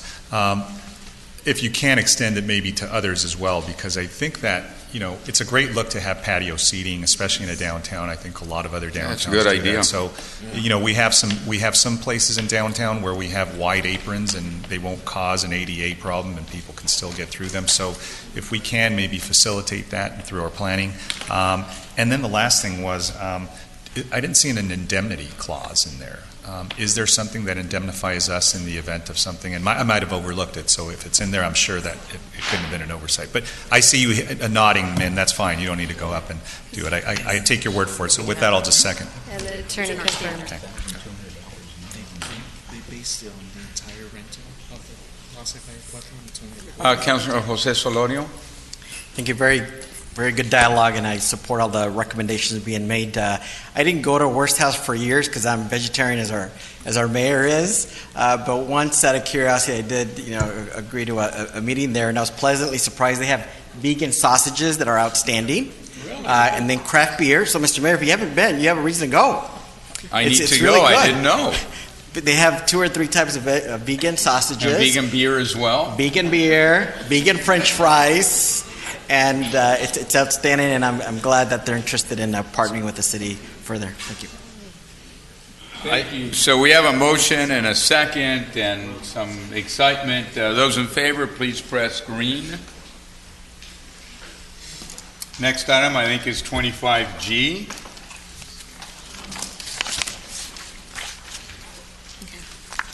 So 25G is to approve amendment to the Memorandum of Understanding with the Vera Institute of Justice for the Safe Cities Network, an amendment to the agreement with Immigrant Defenders Law Center for Immigration Legal Defense Services. Question for me is, I know that Okay, so it's going to be extended one more year. Is this something that goes out to the general public for bidding, for them to have this type of opportunity to serve our residents? Yes, so in 2017, you did a competitive process, and they were awarded funding for it. But with the current year budget, you added additional resources for this purpose. So we are going to go out for an RFP, but we don't want to have any lapse in services. So we're asking for you to extend this one that did win originally through a competitive process while we do an RFP process for the remainder of the funds. When is the RFP going to go out to the general public? I'm going to ask Daisy, who has all the information on these two items, to talk about the timeline. Good evening, Mayor and Council. Staff will be releasing the RFP in conjunction with the Vera Institute on November 18th. What do you mean by in conjunction? So they're helping you They're develop? actually the lead agency, the same as in 2017. Vera takes the lead since they're the subject matter expert on this, and we will facilitate and serve on a panel. And then once the top proposal has been finalized, we will bring that back for your approval. Okay. Okay, and then my other question is, I'm reading the staff report and says that some may be from Orange County, the individuals that we're serving. So my question would be, how many are Santa Ana residents that we are serving with the funds that we're, giving out from our general fund money? Our funding is only for Santa Ana residents. The service provider may provide additional services to other residents in the county, but our funding is only for Santa Ana. Okay, so then they commingle then their funds and our funds to serve the entire Orange County community? As an organization, we cannot prohibit who they serve, but our funding is strictly for Santa Ana residents. Okay, so how many have they served from Santa Ana? Within the staff report, it does talk about since they opened their office in Santa Ana, they have, since becoming operational, they've initiated representation of 44 Santa Ana residents in removal proceedings. 11 cases have been closed, which includes 3 Santa Ana residents who obtained relief and from removal, and the other 33 cases remain pending. And that's Santa Ana only. Okay. And then the 11 that were closed, they just didn't get services? I mean, why were they closed? That's just confusing. We can provide you with additional details on the individual cases if you'd like, but just on average, it costs them about $4,000 to $5,000 per person to service them. Okay, thank you.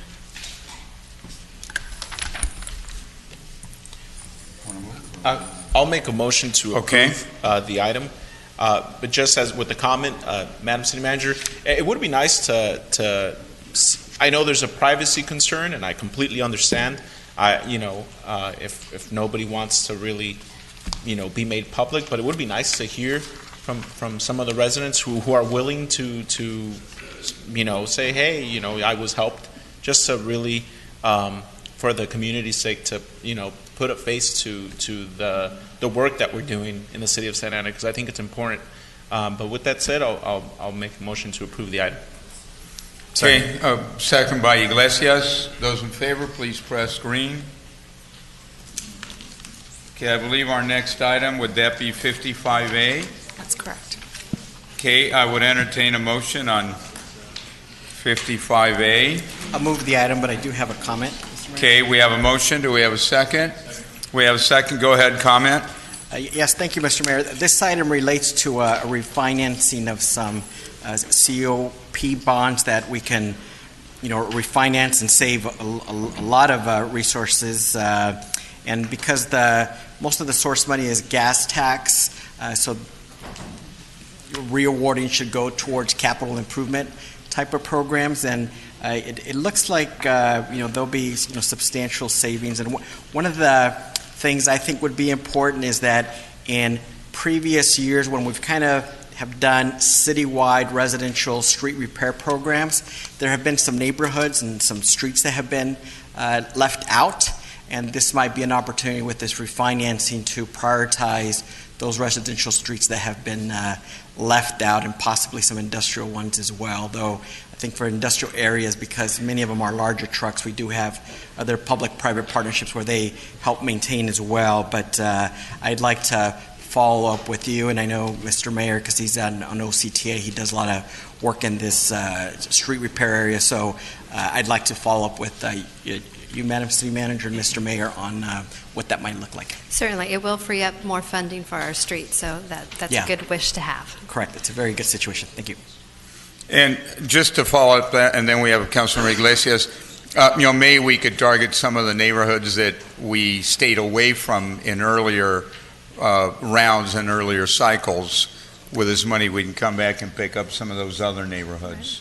And certainly, sir, and I believe you're probably referring to the neighborhoods that have concrete streets, because those neighborhoods have not had any repair Yeah, work just done. to spread the money around. Right. It's been decades. Thank you.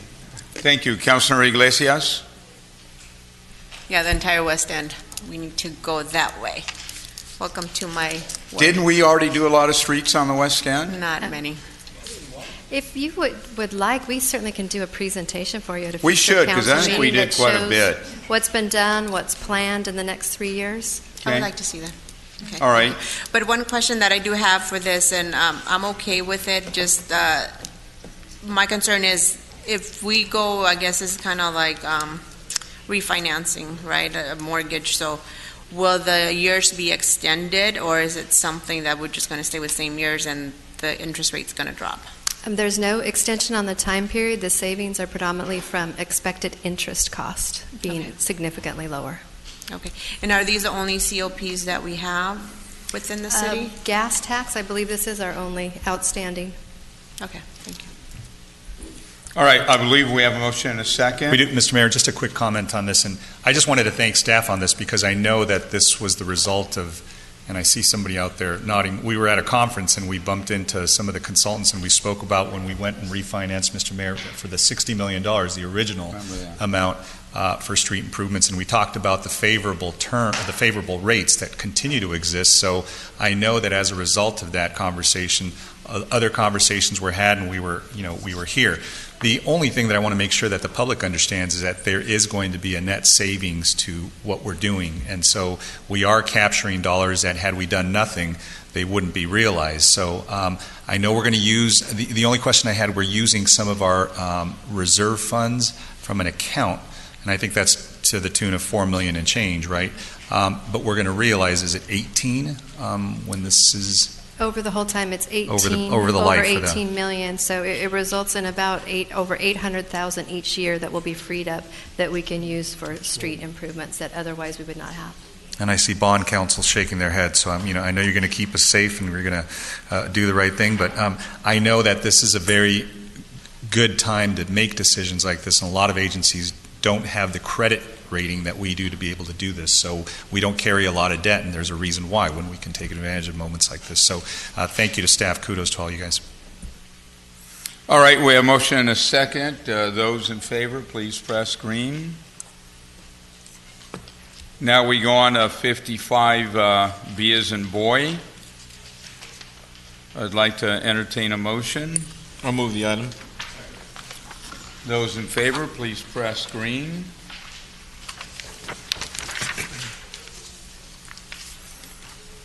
Now, item 60A.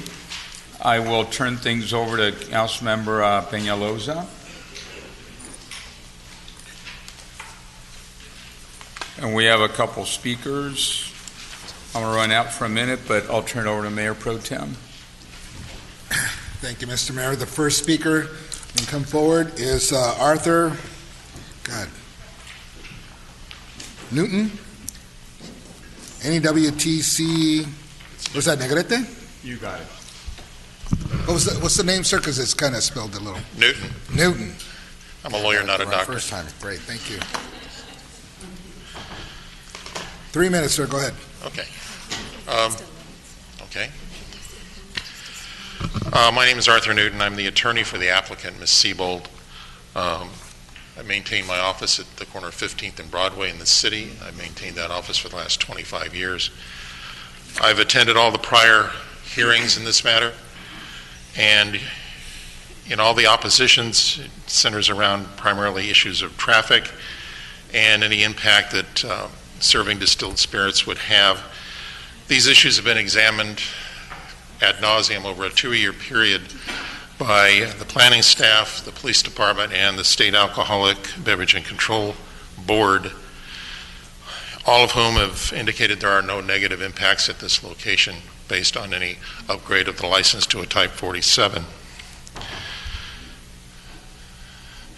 You'll find that any oppositions or reasons for opposition aren't based on any facts or any evidence. Listening to the prior opposing comments at the prior hearings, you'll find they're all speculations, what ifs, nothing you can look to as being concrete. The other issue was this applicant is a partial owner of 2 other restaurants of similar nature that are within a mile to a mile and a half of this location. She's 100% owner of the application that's before you tonight. The Planning Commission specifically indicated in their comments prior to taking their vote that any negative factors involving these other locations should not be superimposed on this applicant. It would be wholly inequitable and unfair, and indeed the Planning Commission stressed that that should not happen.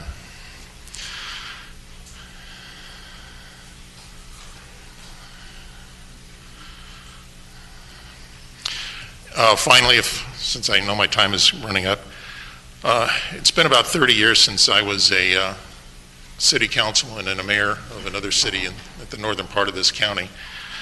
But one of the first things I learned when I got elected is you have to have total, complete, and absolute trust and confidence in your staff and your appointees.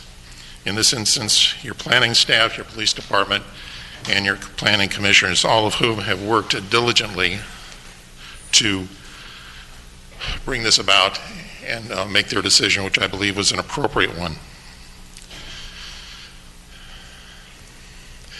Ladies and gentlemen, now is not the time to second guess your planning commission.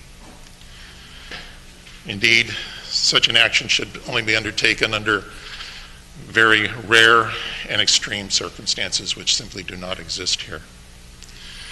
Indeed, the City Municipal Code, as I read it, indicates that if any action is to be taken, there must be factors that are, quote unquote, of such a magnitude as to be of special interest to the city.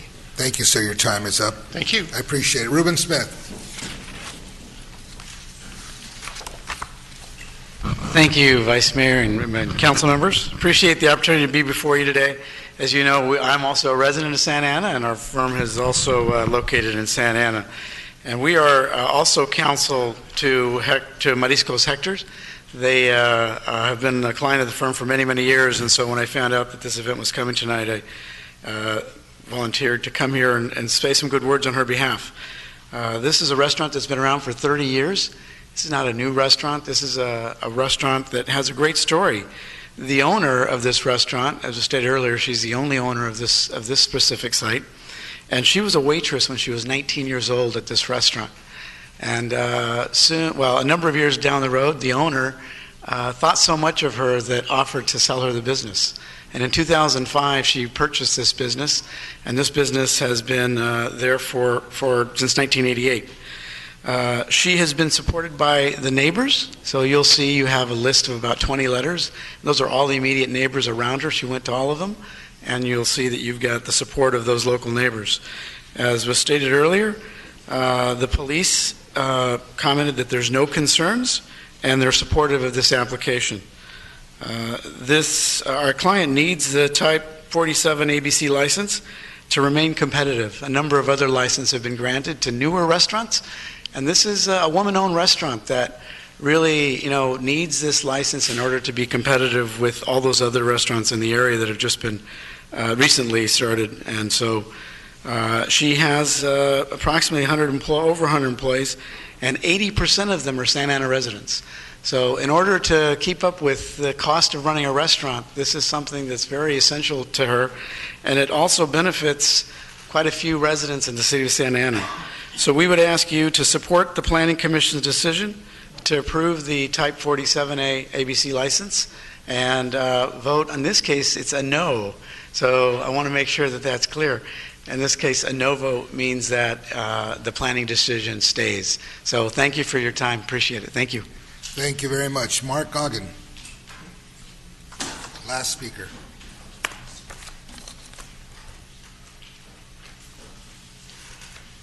Good evening, City Council, Mr. Mayor Pro Tem. Somewhat related to, my name is Mark Gahn, and I'm here with the applicant Maria Siebold.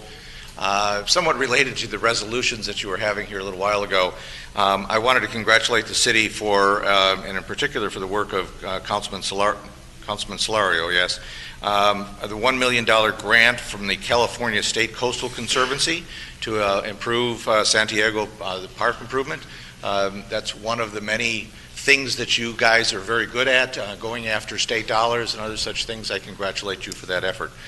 As I indicated, my name is Mark Gahn. I'm here with Maria, the applicant of this here. We're going to keep our comments extremely short. As has already been stated, there's been a thorough review of everything that has taken place here. The staff has been very thorough. The police department has been very thorough. We've solicited out the police department over time to come on out to our facility, give us recommendations and so forth, and we've taken all of those very seriously. We're of course here this evening to be able to respond to any questions, but in simple terms, we just request, as Reuben Smith indicated here a little while ago, that you allow for the Planning Commission's stance, their decision to stand. And one other thing that was mentioned, in the last few days, Maria has gone to her neighbors. And we're not talking about just neighbors in the general area. We're talking about her neighbors immediately adjacent to the facility at hand here. And I have in my hand, and we provided these to the city clerk, 20 letters of support from neighbors that are between, that are immediately behind the facility, the restaurant, and on either of the two streets, Occidental and Berkeley. And so to this point in time, she's batting 1,000. She's getting all of her neighbors to be in support of this here, and we ask for you, again, for you guys to allow for the Planning Commission decision to proceed forward. Thank you, sir. And again, we're here for any questions if you need. Thank you very much. Good to see the owner here. Muchas gracias. We lost the mayor for a little bit, so we're going to continue. Councilmember Peñalosa. Councilmember Peñalosa, your item. Thank you, Mayor Pro Tem. 60A was basically to call for review and appeal request by Councilmember Peñalosa of the Planning Commission determination regarding conditional use permit number 2019-10 and conditional use permit number 2019-11 for 1801 South Main Street, the Mariscos Hector. I basically, just looking over the Planning Commission minutes and the series of events leading up to this approval of the Planning Commission, there was some turnover in staff on the planning side, and I've heard from the neighborhood association that communication wasn't clear with the change in staff, and I know that because of that change in staff, I figured it's important to bring back to the City Council as a public hearing just to really look at the impacts that this could potentially have. Notice that there's hardly any buffer between the restaurant and the residents, and I thank the applicant for bringing in these letters of support from the residences. But I would like to, possibly hear from some of these residents. I know Mariscos Hector's is a staple in Santa Ana. We've all been there and know the restaurants. So it was just my concern to really have the neighborhood association and the applicant have documented conversations. I know they had a couple meetings with previous planning staff that is no longer with the city, and just wanted to make sure that the conversation and communication carried over with the person who took over. So with that said, those were my concerns for bringing this forward. My colleagues have any comments? Councilmember Iglesias. At first I had heard from the community with Madison Park, Santiago, with the concerns that they had from this, from Mariscos Hector's business on Main Street. Yesterday I had an opportunity to speak to the owner and also the individuals who are supporting her in bringing this forward before the Planning Commission and also to us. And I know I asked them, a few questions on, what was the conversation between you and the residents in that neighborhood. And I want to thank you for giving us the letters that we have here and also other emails. And I know that you're in communication with the president of the Neighborhood Association, Madison Neighborhood Association. One of the things that I would ask the city manager, I don't know how this would affect, I guess, the decision from the Planning Commission is, just like Councilmember Peñalosa, I would also like to hear, from the neighbors on, I guess, the street that is directly behind the business. It's one thing that I pride myself in doing is speaking to those residents who are mostly affected, just like we did with 2525. I wanted to go and talk to them, just the ones that are going to be directly affected. So my thing is, if it would give me an opportunity to speak to the neighbors, and hopefully, they're the same neighbors that have given us a letter of support. How would it affect it if we were to hold it back 2 weeks and just bring it back as a hearing the following week? I don't know how that works. So what's before you tonight is either voting on scheduling the hearing, which would bring it before you where you'd have the opportunity to speak to the residents, or sticking with the Planning Commission's decision. So are you asking if you just delay this item and move it to the next meeting? You continue it to the next meeting to have that same consideration before you're on the 19th? Is that what you're asking? Yeah. Would that be the timeline? Would it be the next meeting would be where we would be able to decide, or? With a majority vote. How does that? I think that would be approving number one on the. Right. I mean, the question for the council tonight is, do you want to allow the Planning Commission decision to stand, or do you want to have a look at the Planning Commission's decision? And if you want it to stand, it's over tonight. You can vote on that tonight. If you want to actually look at the Planning Commission's decision, you would need to vote to do that tonight, and we would schedule it for 2 weeks from now. There would be a public hearing at which you could examine the Planning Commission's decision, and members of the public, including the neighbors, could speak. But your sole decision this evening is whether you want to let the Planning Commission decision stand, or whether you want the matter to be brought before you as the City Council. Okay. So I have a quick question. I want to intervene real quick. Your question, council members, about the people that live around the homes. We just received these letters. Mr. Mark, if you want to, or Ruben, or both of you can come up and address this real quick. Just as a matter of efficiency, we have five residents in the audience this evening. If you'd like to hear from them, they're willing to speak. I will allow that if the council members are willing to. I must remind the City Council, again, your decision tonight is not to have a public hearing. Is not. We need to make sure that we're complying and providing the applicant and all the residents with the applicant with due process. So the decision this evening is not to hear a substantive argument about whether the decision is good or bad. The sole question for the council to decide this evening is, do you want the Planning Commission decision to stand, or would you like to entertain the request and have the matter brought before you? Very good. I will allow the discussion to continue. Councilmember Solorio? Yes, I was happy to hear that there's some residents in the audience, but tonight doesn't appear to be the forum to hear them. That really the way to do that is to support option one on this item so that we can have them speak, and then just for a good due process. I'd like to hear both sides. I've been getting calls and emails from folks on both sides and would like to. I think we'd all benefit from a full hearing. Also, the Planning Commission's vacant one or two commissioners, and so I know they're making decisions the best we can. But on this item, because it's on South Main Street, a lot of the businesses are really close to the residences, unlike other commercial corridors. So I think it is important to hear a little bit more about it. Thank you. Councilmember Sarmiento. Thank you, Mr. Mayor Pro Tem. So I'm glad that the city attorney reminded us we have a very limited role and scope tonight, and it's more to discuss, whether or not we want to sustain the Planning Commission's decision that they made, or whether we want to have a more in-depth conversation about the merits and the substance of the applicant's request. For full disclosure, I did have a chance to speak with the applicant earlier today because I wanted to do my due diligence as well and find out a little bit more, because this application has a very long history. I think she's been waiting for 3 years or maybe more, and that is almost punitive on the applicant that she's had to wait this long.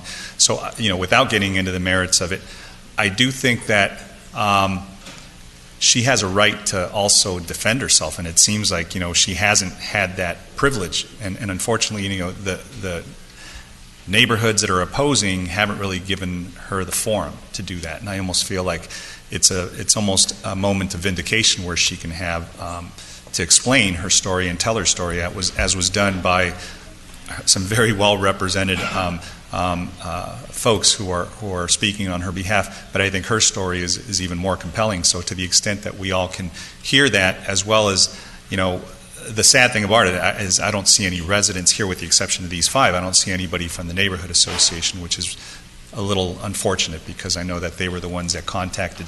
And I want to thank Councilmember Peñalosa, because he's just being responsive to the calls he received, and as I did. So we both were contacted, and so for no other reason, not to be punitive or harsh on the applicant, but just to be responsive to the neighbors, because the applicant has been along with those neighbors for 30 years and, doing business, with them and next to them for 30 years. She should have, the ability to go ahead and explain why she wants to enhance some of her rights there at the site. So I don't see any harm with having that discussion. I don't, right now, I don't see any reason that the Planning Commission's decision should be overturned, and that really is the burden of the neighbors, if they want to come in and do that. But I do think that there is enough that, we should have that broader discussion. I too believe that the Planning Commission decision shouldn't be overturned. I did speak with the applicant. She has reached out to the community quite a bit. She's one of those folks that does not advertise when she's out there doing good things. She's out providing food and goodies for a lot of the high schools in the area and the elementary schools and so forth. She just doesn't advertise those kind of things. I did some checking in the last 5 years if there was any police calls there. There was only 2 in 5 years, and both of the times it was because either the facility, the business, was a victim, or there was someone there who had a car broken into or something. So both times they were victims. There doesn't seem to be a problem. I do recognize these letters of support that came in from the neighbors, and I do also believe that the neighbors need to be heard, and they had their opportunity. But the Planning Commission did a very good job looking into this, and I did ask the Neighborhood Association president in that area if he's had a chance to meet with the applicant, and that has not happened. I know that the applicant has tried numerous times in the last year or two to meet with him personally, and that has not happened. So anyway, those are my comments, and I guess we'll take it to a vote. So who made the motion? There was no motion. There's no motion? I thought we were going to... With that said, postpone it. I'll make a motion to approve item number 1, which is basically if the council is dissatisfied with the action of the Planning Commission, is it the opinion of that matter is such of the magnitude as to be special interest to the people of the city, and may by majority vote set a public hearing to consider the modification of the Planning Commission action regarding this matter. So with that said, I'll make a motion to approve item 1. Clarification. So this is going to be adjourned to the next scheduled meeting. I just want to make sure that we have a set date for this, not that we're delaying it.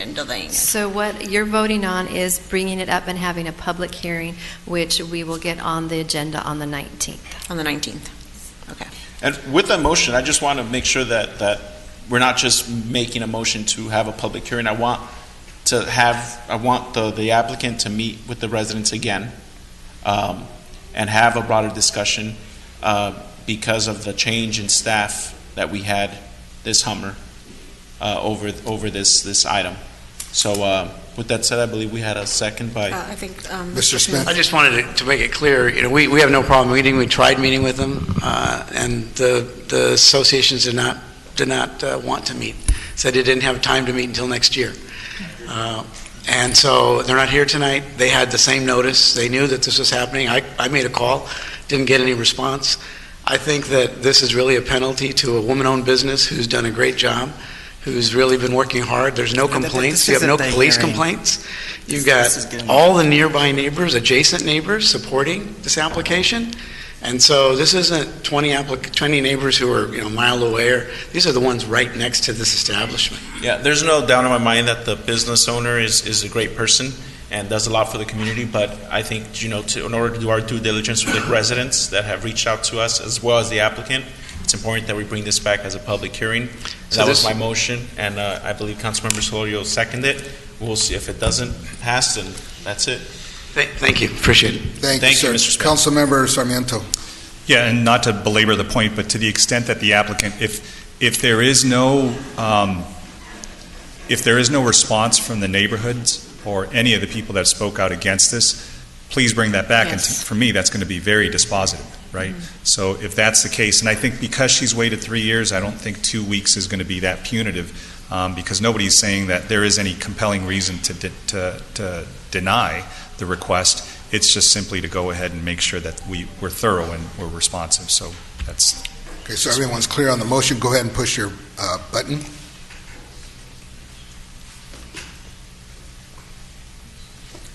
Okay, there you have it. Let's continue to the next item. Madam Clerk, which is the next item? 75A. 75A is the public hearing. Okay, I want to open up a public hearing. Is there any cards that were submitted? No, we have no cards submitted. We have no cards. Okay, is there anyone in the audience wish to speak on? Seeing no one, I'm going to close the public hearing. Going to open it up. 75A. May I? Councilmember Iglesias. Are we having a presentation on this or a report No, from you? There's not a formal presentation, but it's adopting a resolution that you are affirming the amounts that we are going to be billing the Union Pacific Railroad for the abatement work that we did at multiple locations that are listed within the staff report. Okay. Is there a motion? Mr. Mayor Pro Tem, quick Go ahead, comment. Councilmember Peñalosa. I'll make a motion to approve with a comment. And I'll second. More of a question. Madam City Manager and Madam City Attorney, I just, because of the amount of work that goes into a public hearing, and I just wanted if you could detail a little bit the process behind this, because, I understand, public hearing to go after large amounts, but $41,000, just the amount the amount of work that potentially goes into this by staff, is there a threshold that you have to surpass before you make it a public hearing? No, so what is happening in this section is under your municipal code, the city staff code enforcement can give property owners a notice that their property constitutes a nuisance. If the nuisance is not cleaned up, the city staff can go to court, get an abatement warrant from the court, and they can go out and clean up things themselves.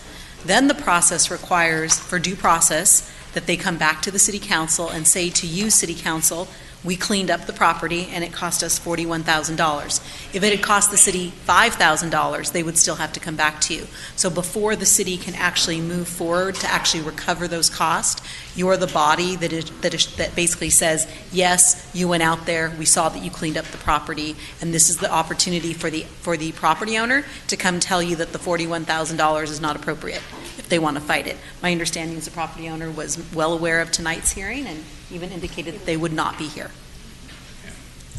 Very good. Any other council members? If not, we have a first and a second. Go ahead and push the appropriate button.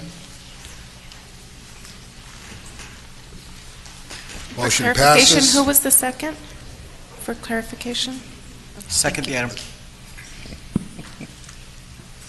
We're going to continue with item 75B is public hearing. I'm going to open the public hearing at this time. Do we have any speaker cards? We do not.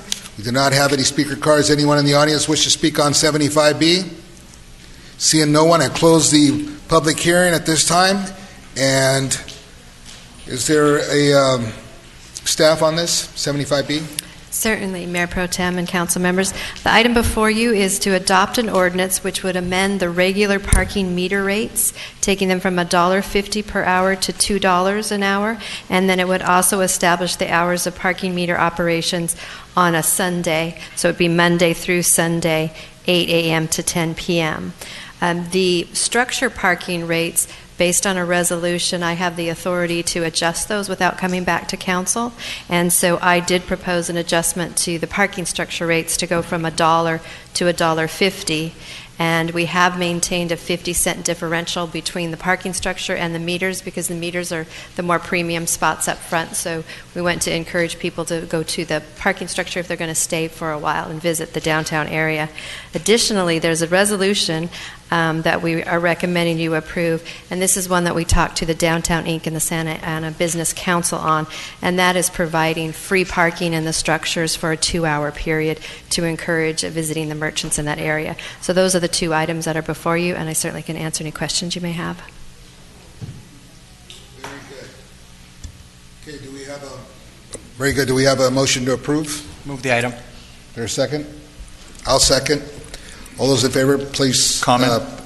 Go ahead. Thank you. And I just wanted to, I know this was a lot of, parking is sometimes probably one of the most sensitive things, especially when it's metered parking and adjusting rates. And this is pretty significant. We're going to be moving away from having Sunday as a free day for everybody, and now it's going to be a day that's metered. But both organizations that are in the downtown had a chance to speak with you, from what I understand, right, Madam City Manager? And they are good with the 2-hour grace period that's going to be given sort of as a way to reconcile maybe the additional fee? Yes, sir, they did. And in fact, Ryan Chase, he's in Australia, or he would have been present here tonight representing the Downtown Inc. Initially, we offered him 1 hour of validated free parking, and they said, oh, please make it 2. So where you're losing the Sunday hours, you're gaining 2 free hours of parking any day of the week to visit the downtown area.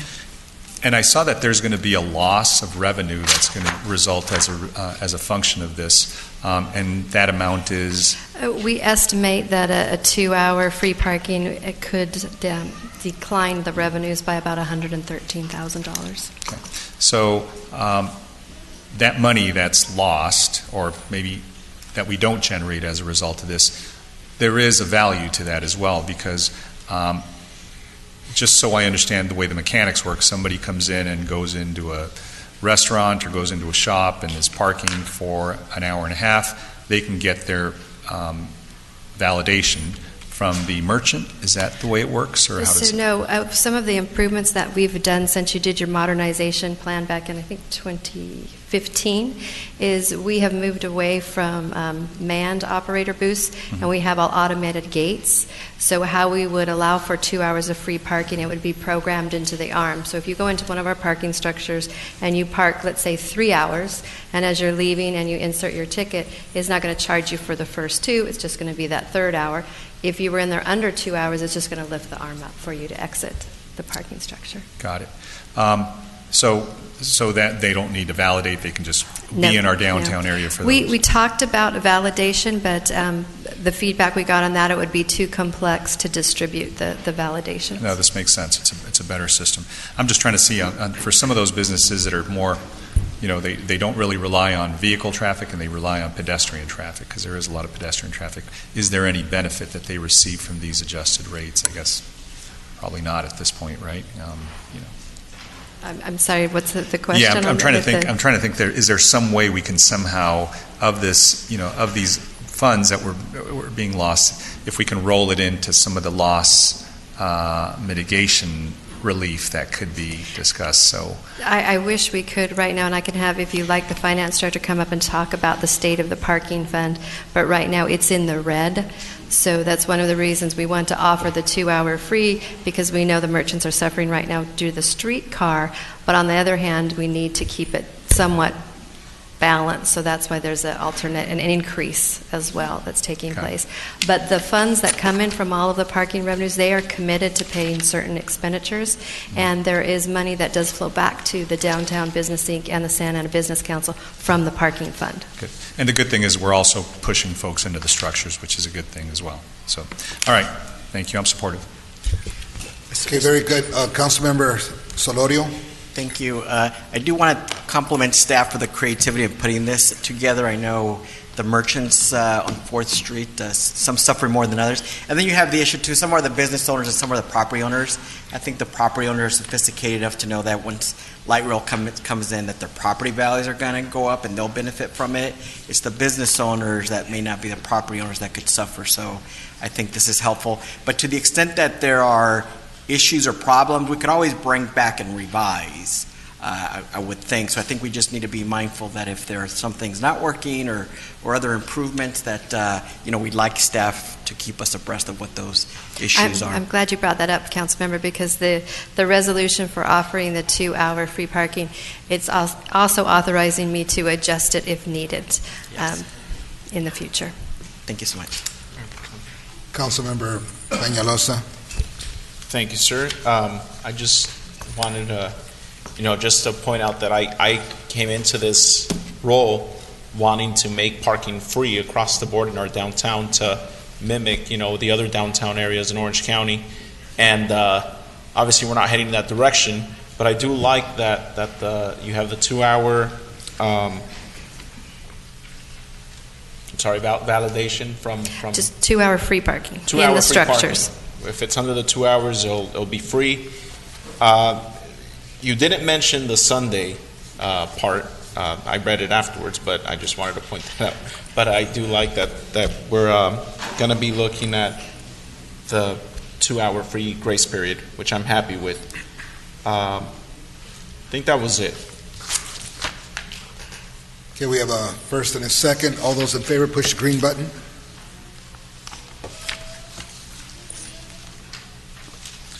Okay, motion passes. We are going to move on to item 85A. Councilmember Iglesias. So I just wanted to bring this item up for consideration of the council. As you may all know, I don't know if you may not know, but the deaf and hard of hearing community is very dear and near to my heart. And I believe that for the most part, in anything that has to do with civic engagement and stuff, they're left out of the process and communication.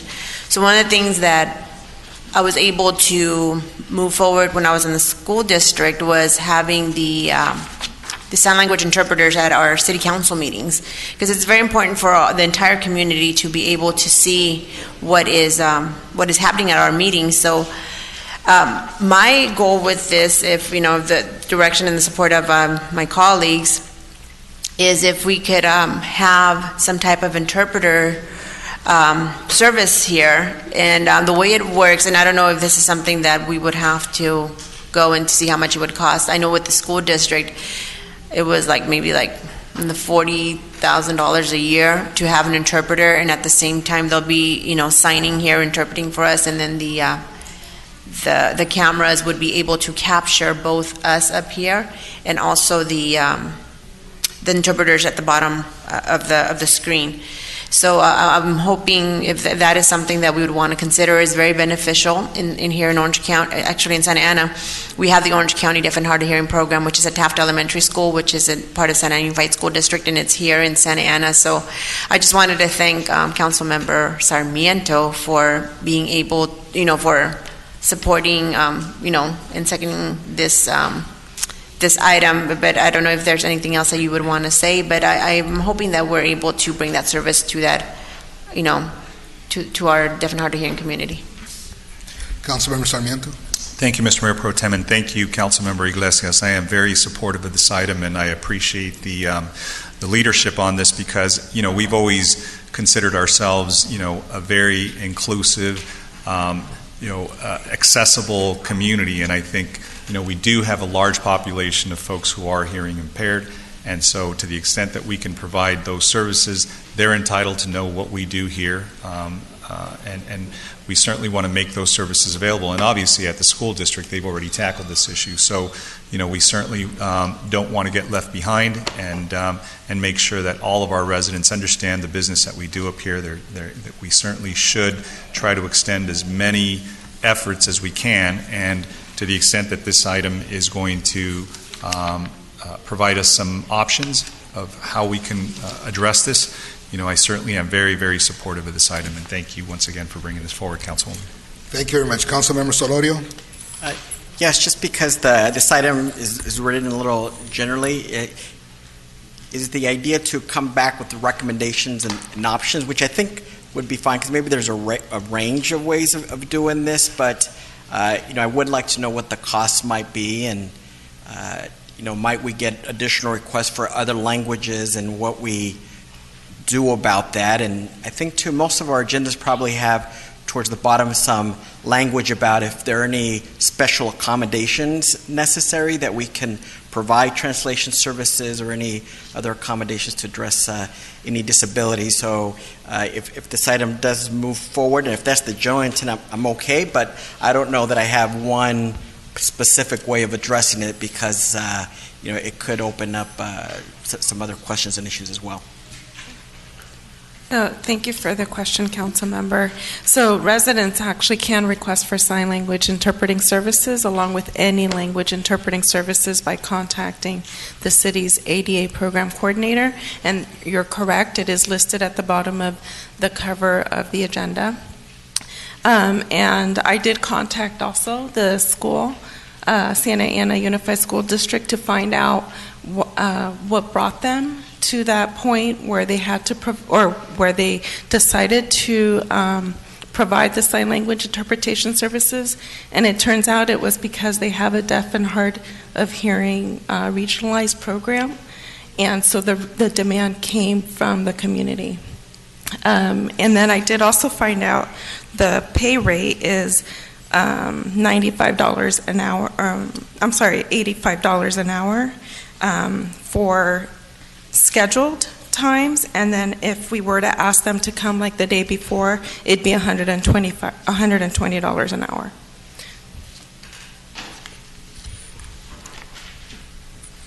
Go ahead, Councilmember Peñalosa.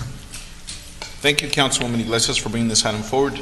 And this is something that, as moving forward, 2019, we should, have be accessible to everyone, regardless of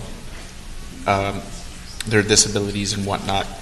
I just wanted to see, because I know you mentioned the school district, and I noticed that at the school district, they have a sign language interpreter at all their events, their city events, their school board meetings.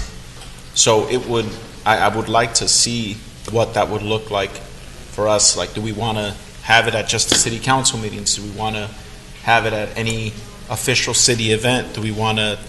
So looking at the costs and the different ways that, or areas where we would have a sign language interpreter would be great to see. Definitely something that I would like to see brought before us for further consideration. But thank you, Councilwoman Iglesias, for bringing this item forward. Okay, very good. We're going to move on to item 85B. Is there any? What's the direction? We've thought that you. So the direction. I only see support from 3 of 4. Is that 4? Okay, so then you'll be bringing it forward to us in a future meeting with all the requests that was made from the dais. That's the direction that I believe I heard. There were 4 interested in finding out more information about it and various options, so we will prepare that information for you and bring it at a future date. Okay. Very good.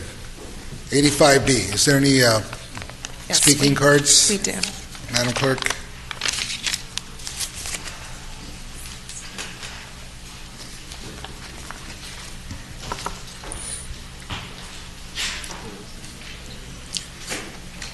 First speaker is going to be Hilda Ortiz, and then Maria Enriquez, followed by Ugochi Nicholson.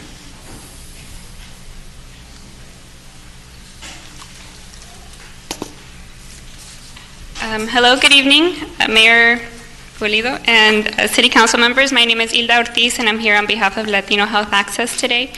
I'm also a resident of Santana, living in Ward 1. I'm here to ask for your support in passing an urgency ordinance to protect tenants in the city from excessive rent increases and evictions without cause. Our goal at Latino Health Access is to work in partnership with residents to make our community more equitable and healthy, which includes having access to the most basic needs. but we're seeing that the basic access to safe and decent housing is not being met for an increasing number of people in our community. Over the last few months, we have had more and more residents reaching out to us in desperation, asking for resources and support with paying rent or struggling to defend themselves from unjust evictions. We've heard stories of $500 rent increases from one month to another, and sudden evictions without cause to long-time tenants. In the last 2 weeks, we surveyed over 2,600 voters in the city. 55% of those that are tenants told us that they have experienced at least one rent increase within the last year. And of the total surveyed, many of them feel that their local officials need to identify a solution to this problem. The state law, AB 1482, will provide some of those protections for tenants. However, there are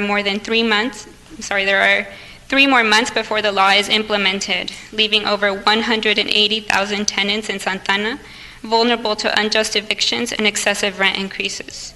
We urge you to join other tenant-friendly cities in the state that have passed similar ordinances like the City of Los Angeles, Redwood City, Daly City, and City of Milpitas.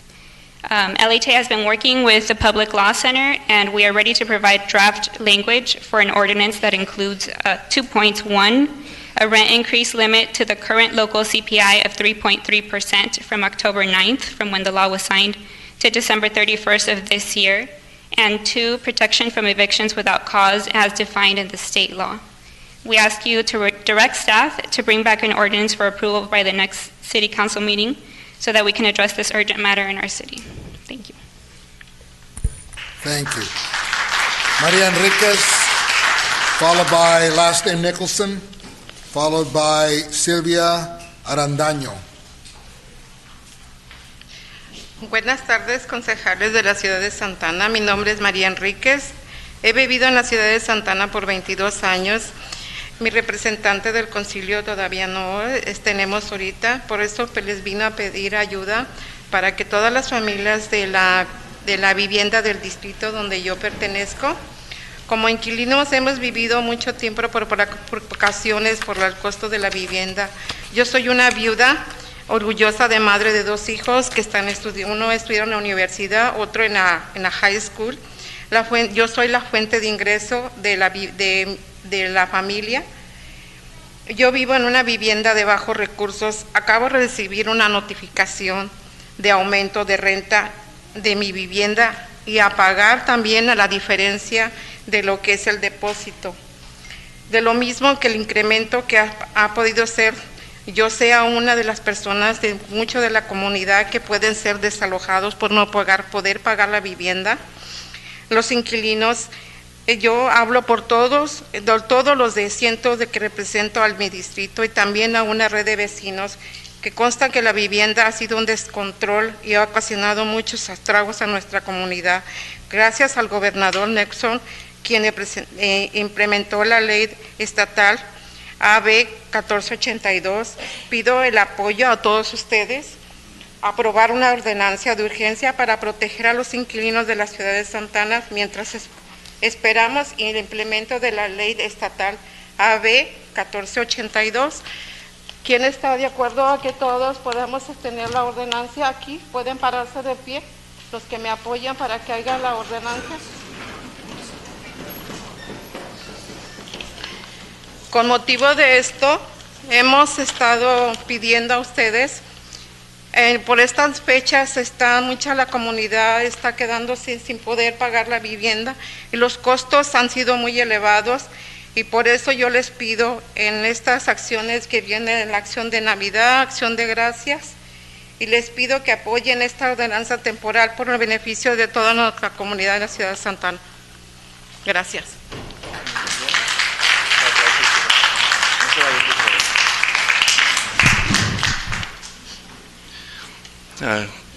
Good evening, members of the City Council. My name is Maria Enriquez, and I've lived in Santa Ana for 22 years. And my council person is not here, so I ask your support to improve the quality of life for our district. As a tenant, I've lived the last few years with great concern because of the cost of living. I am a proud mother, a widow, proud mother of 2 children I'm the only source of income for my family. I've lived in a low-income family, and I've just received notification regarding the rent increase, and I have to also pay the differential on the deposit as well.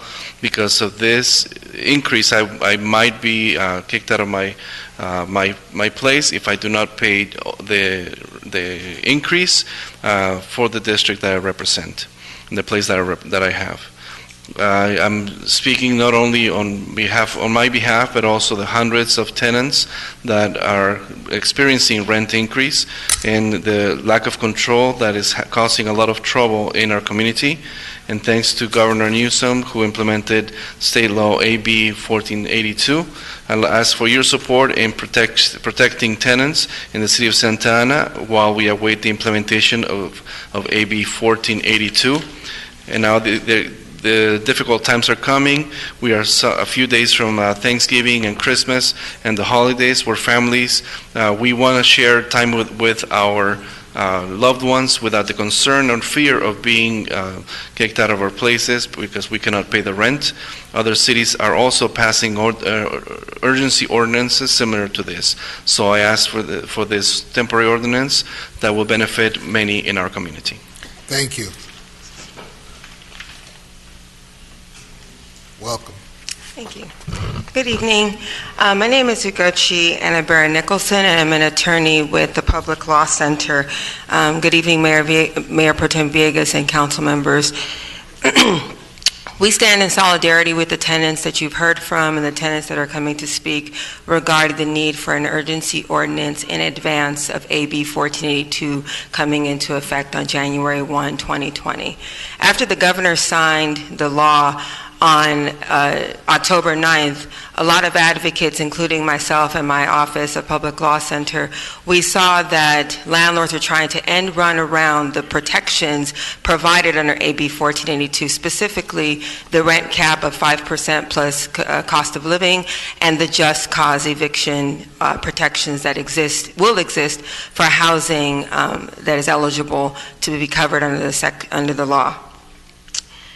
We seek the request to protect tenants who have been served with 60-day notices to quit, 30-day notices to quit, and exorbitant rent increases. Those exorbitant rent increases have led to gross displacement and gentrification and devastating displacement for residents who are unable to meet their rent obligations because the increases are way more than their wages can sustain and way more than what the housing actually deserves. Many of the housing stock is dilapidated and it's aging and it's old in stock. And so we end up going into court being unable to defend an individual who's been given a 30-day or 60-day notice with no cause stated. And your support for an urgency ordinance would help residents understand and know that this council stands behind them and supports an even playing field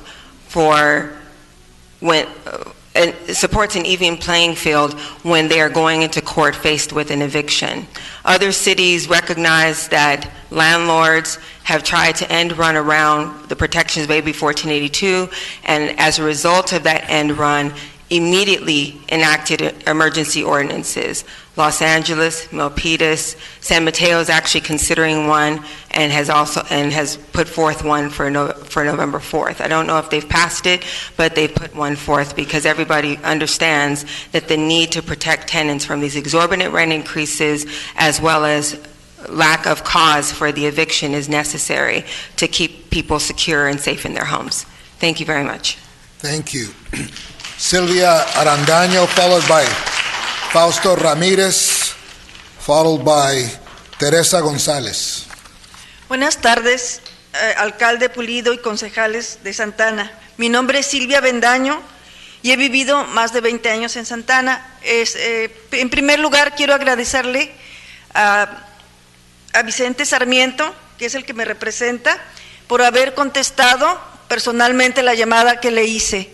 Y estoy agradecida porque está al tanto de las familias que representan su distrito. Muchas gracias, señor Vicente Sarmiento.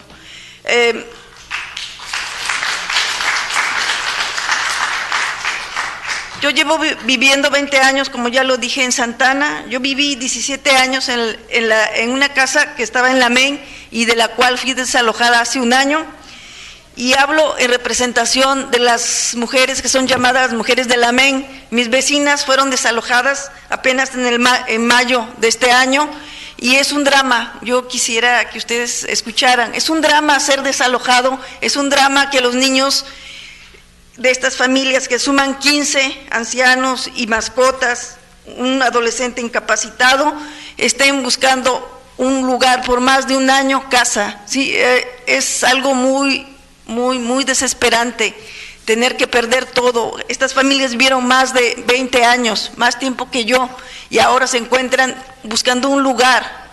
Y yo les pido, por favor, que apoyen la ordenanza de urgencia, de protección de los inquilinos de Santana, para que mientras se implemente la ley AB 1482 haya algo que ampare estas familias en estos tiempos en los que es bien difícil. Si ustedes han vivido un desalojo, no lo sé, pero yo que lo he vivido y que he visto a mis vecinos y a los niños llorar, perder mascotas, yo les pido que por favor apoyen esta emergencia que está pasando en Santana por los altos costos de la renta, por los desalojos injustos. Yo les pido que se toquen el corazón y nos apoyen. Gracias.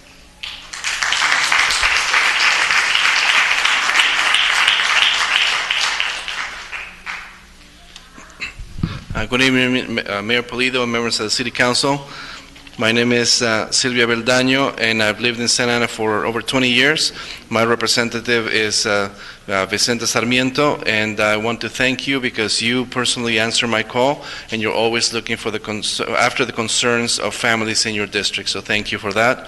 And I've lived in here because of the concern from these families. I lived in a house in Maine for 17 years, and I was evicted a year ago. And since May, the families have been evicted as well from my same street, and it's very difficult. This is a whole drama that happens when you get evicted. I don't know if it's happened to you, but you have elderly people and their pets are being kicked out. They've been looking for somewhere to live for over a year, and it's a desperate situation. And these people who have been living there for 20 years now, they're looking for a place to live. So please, I don't know if you've lived through an eviction, but you have people who are there suffering. The kids are crying. They're losing their pets. You have elderly people. They have people who need help. So please help us pass this emergency ordinance to protect the tenants in Santa Ana. Fausto Ramírez, followed by Teresa González, followed by Araceli Robles. Mi nombre es Fausto Ramírez. He vivido en Santana por 20 años.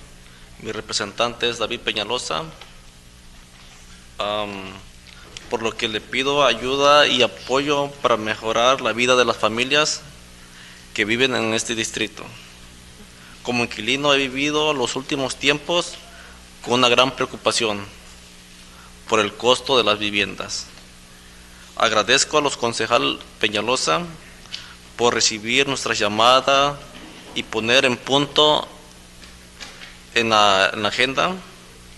La renta siempre está aumentando y no es posible trabajar más tiempo para pagar la renta y también trabajar más tiempo, pero a la vez estamos perdiendo el tiempo con nuestros hijos, nuestras familias, que nos corta ese tiempo.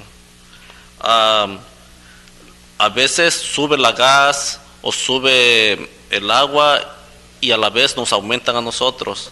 No sabemos si sea algo normal o nada más sea un pretexto. Estamos a unos cuantos días de Acción de Gracias, Navidad y todos estos tiempos festivos, donde todas las familias nos queremos compartir unidas con nuestros seres queridos, sin angustia o temor de ser desalojados o no poder pagar la renta. otras ciudades y también están pasando ordenanzas de urgencia similares. Les pido que apoyen esta ordenanza temporal que nos beneficiará a muchos en nuestra comunidad. A todos los concejales que nos apoyen en estos meses, que piensen en la gente de bajos recursos. Estos meses que no nos preocupe por pasar lo que es noviembre, diciembre, y quiero también que nos apoyen antes de que empiece la nueva ley de la AB 1482. Gracias.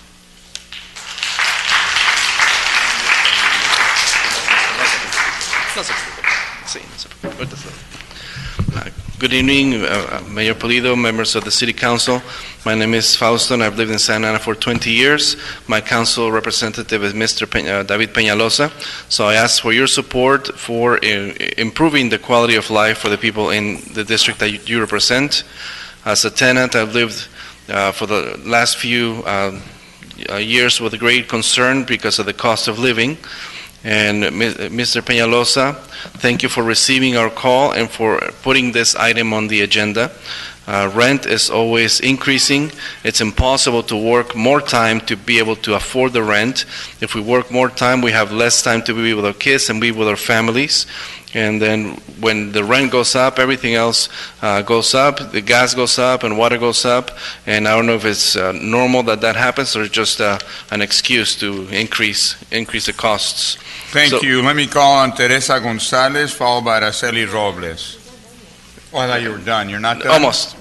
You're longer than the speaker. I'm being thorough. The Thanksgiving is coming, Christmas is coming, and we don't want to spend time away from our families being concerned and being in fear of being evicted. To all the council people, please support us in these coming months, November and December. Please consider the low-income people. Consider that we don't want to be with these concerns, and please support the people while this law comes into effect, 1482. Teresa González. Buenas noches, alcalde Pulido y concejales de Santa Ana. Mi nombre es Teresa González, he vivido en Santa Ana 12 años y mi representante en el concilio es usted, concejal Juan Villegas, por lo que le pido su ayuda y apoyo para mejorar la vida de las familias que viven en el distrito que representa. Como inquilina he vivido los últimos tiempos con gran preocupación por el costo de la vivienda. Yo soy parte de un comité de vecinos de Santa Ana que nos hemos estado reuniendo en los últimos meses para encontrar soluciones al costo de vivienda, porque en nuestros vecindarios ha habido muchos desalojos injustificados. Yo vivo en una casa que pagábamos $3,000 de renta y esta renta la compartimos con 3 familias y para el 1 de diciembre del presente año tenemos que pagar $500 más. Yo soy madre soltera y trabajo para poder salir adelante con mis 3 hijos, a los cuales no quiero descuidar tanto. Y a mí me gustaría poder tener una vivienda para mis hijos y para mí sin compartir con otras familias, ya que a veces me da tristeza de que mi niño, un niño que tengo aquí de 6 años, me diga, mami, ¿por qué nosotros no podemos tener una casa como mi amiguito? Y yo le digo, porque los costos de vivienda son muy altos y no tengo suficiente dinero, y que él me diga, mami, yo tengo $100 para dártelos, y me siento triste e impotencia a la vez. Gracias. Y me gustaría, y por eso pido su apoyo para aprobar la ordenanza de urgencia para protección de inquilinos en Santa Ana, mientras esperamos la implementación de la ley estatal AB 1482. Muchas gracias.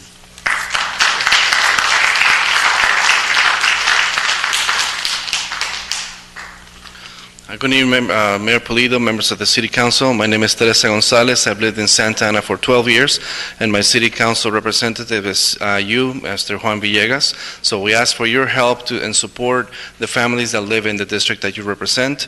I'm very concerned by the high cost of housing. and I'm part of a neighborhood committee in Santa Ana that have been meeting in the last few months to try to find solutions to the cost of living. And our neighborhood have had a lot of unjustified and evictions.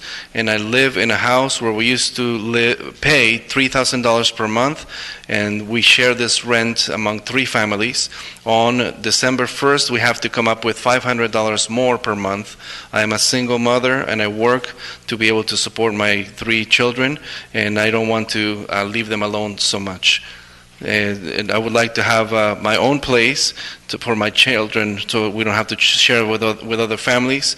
It is so sad to see my son, my 6-year-old son, who's here with me, asking, why can't we have our own place like my friend does? And I said, because the cost of housing is very high, I don't have the money. He says, I have $100, I can give it to you so we can move somewhere else. So I'd like to ask for your support for this urgency ordinance to protect tenants in Santa Ana while we wait the implementation of AB 1482. Araceli Robles. Buenas noches, mi nombre es Araceli Robles, yo vivo aquí en la ciudad de Santa Ana por 18 años. Les quiero dar las gracias al señor Sarmiento y al señor Peñalosa por poner este punto en la agenda el día de hoy, porque realmente se nota la importancia que tiene para las personas que representan. Yo no nombro un concejal solamente porque yo siento que todos me representan a mí, no solamente uno. Y ahorita estamos aquí también para decirles que necesitamos que nos apoyen. Yo acabo de ser desalojada, aún así que me aumentaron la renta, me desalojaron. Y lo que me molestó y me dio mucha coraje e impotencia es que mi hija fue la que recibió la carta.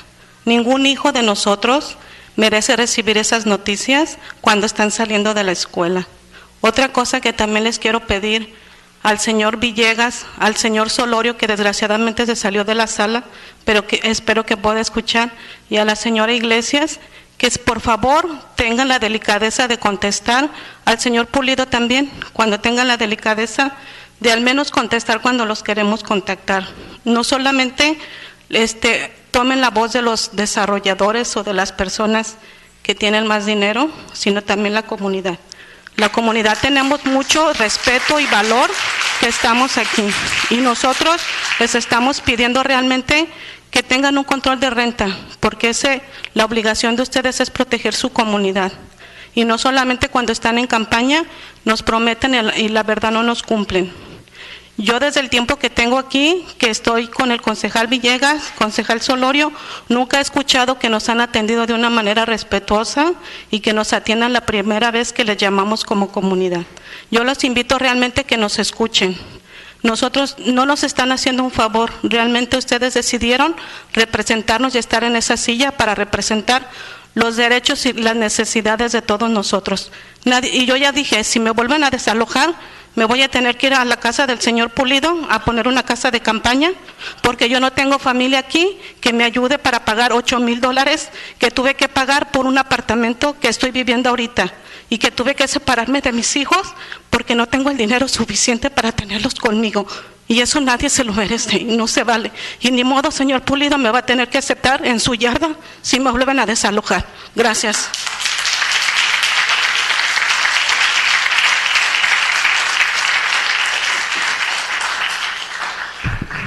My name is Araceli Robles, and I've lived in Santa Ana for 18 years. And Mr. Sarmiento and Mr. Peñalosa, thank you for putting this item on the agenda, because you realize how important it is for your community. I do not name my representative because I believe that you all represent me, and we're here because we need your support. I was just evicted. And I had a rent increase, and I was still evicted after they increased my rent.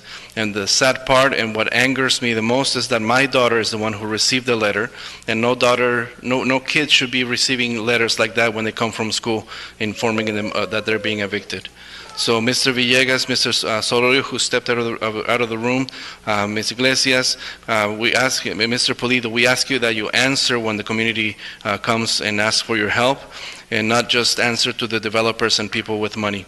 So we do need rent control. We need to protect your community, because that's why you're in this chair, to represent the community.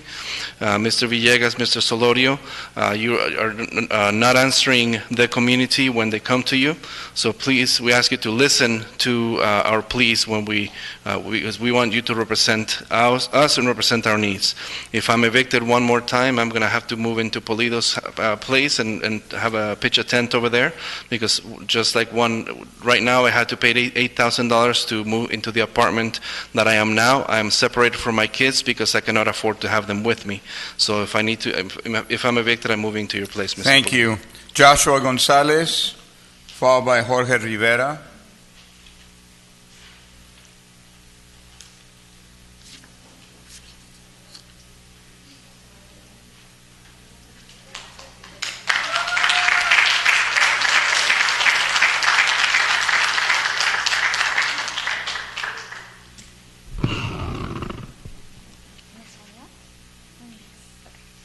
Hi, my name is Joshua, and I'm saying that I'm worried about how much money we're wasting for rent, because we can't afford that much for my shoes and for food for my family.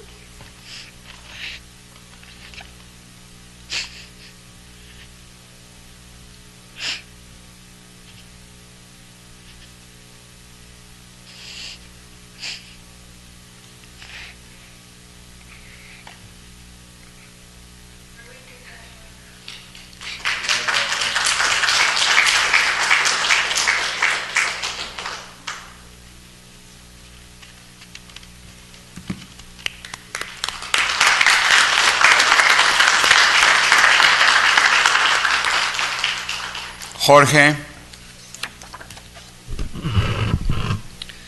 Hi, good evening. My name is Jorge Rivera. I am the Southern California Regional Coordinator for Tenants Together, and I'm here in support and in solidarity with all of the tenants of Santa Ana. We sent in a letter in support of the passing of an emergency ordinance earlier today or yesterday. The governor and all of California knew that AB 1482 was going to pass well before it was signed. Even the California Apartment Association was in support of AB 1482. And it was back then, in early September, that we started across the state, because we are a statewide tenants' rights organization, we started to see the unjust evictions and the rent increases from way back then. And it was shortly after, in the month of October, that landlord attorney Dennis Block started going all around telling the apartment owners that they needed to evict their tenants right away before this law came into place. We understand that very well that the implementation and the enforcement of this bill was not as well thought out when it was being put together, and they left this big old gap that now cities all across the state are struggling to try to remedy. To date, 10 cities all across the state, including 2 cities that are listening to an emergency ordinance tonight in Long Beach and also in Alhambra, have already passed an emergency moratorium on unjust evictions and rent increases, and so we're asking you all to do the same tonight, at least to put it on the agenda. So then, thank you so much for bringing this to the agenda. Without your support, it is left up to the tenants to try to defend themselves, and the only way that they defend themselves is in an eviction court. And I don't know if any of you have ever sat in an eviction court, but it's not favorable to tenants, especially if they don't have any legal representation. And legal representation means that they have to take time off of work. It means that they actually have to pay for legal representation, and not to mention all the stress that comes with having to deal with trying to move out and trying to defend themselves. So by you passing this ordinance, what you're doing is not necessarily solving their problems, but you're giving them an extra tool so that they can defend themselves when they get to that process. And also keep in mind that these eviction notices and these rent increases are all coming during the holidays, when children such as Joshua, the young man that came up here just recently, have to deal with all of this during Christmas and Thanksgiving. So we stand in strong support of the request from the community to pass an emergency ordinance, a moratorium to halt these no-fault and unjust evictions and these exorbitant rent increases. We urge you to roll back the effective date of the ordinance to no later than September 1st. So if there are any tenants that are currently in possession of their property whose 60-day notices have already expired, that this passing of emergency ordinance will actually give them a fighting chance to stay in their homes during the holidays. Thank you so very much. Thank you. Sari Arpero, followed by Usun Ramos.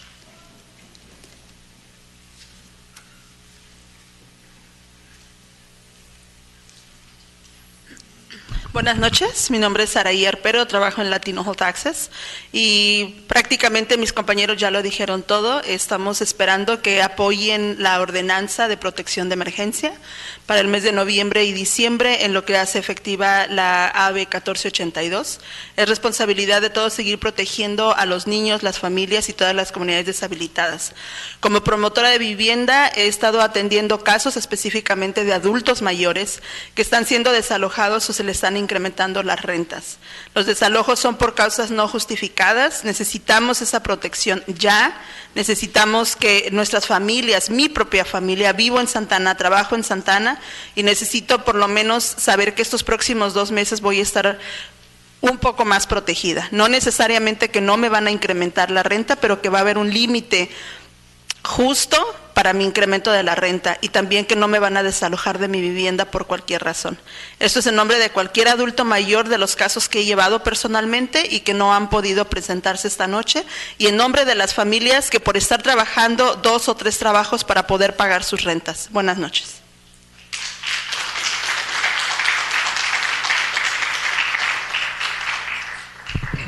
My name is Saraya Arparo, and I work for Latino Health Access. And my colleagues and people have said it all. We're here to ask you to implement this emergency ordinance to protect us with AB 1482. And this is to protect our kids and our families that are suffering because of this housing issue. We have housing protection. I work with housing protection with the elderly, and I see a lot of elderly cases, and a lot of these are unjust evictions that are happening, and we need the protection now to protect these families, to protect my family. I work here, I live here, and at least during this emergency protection, at least we'll be protected from unjust rent increases, and at least we won't be evicted for these 2 months, even if they do increase the rent, we won't be evicted. The elderly are suffering here, and the elderly are suffering, so they could not be here to speak to you, and some families also have to work 2 and 3 jobs to pay the rent, so they cannot be here as well.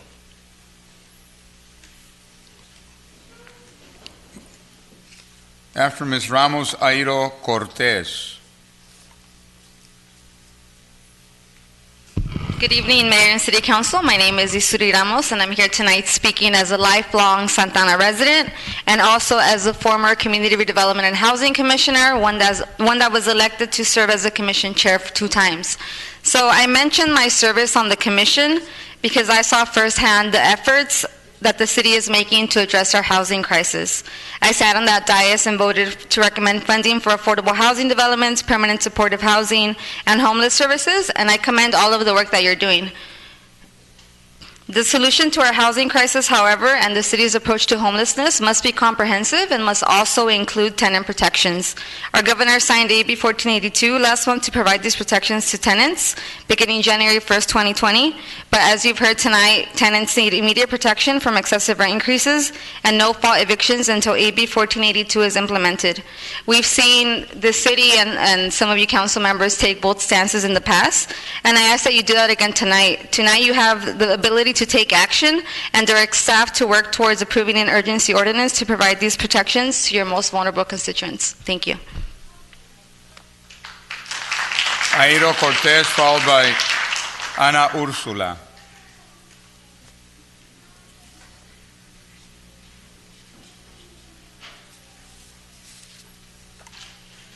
After Ana, Roberto Herrera.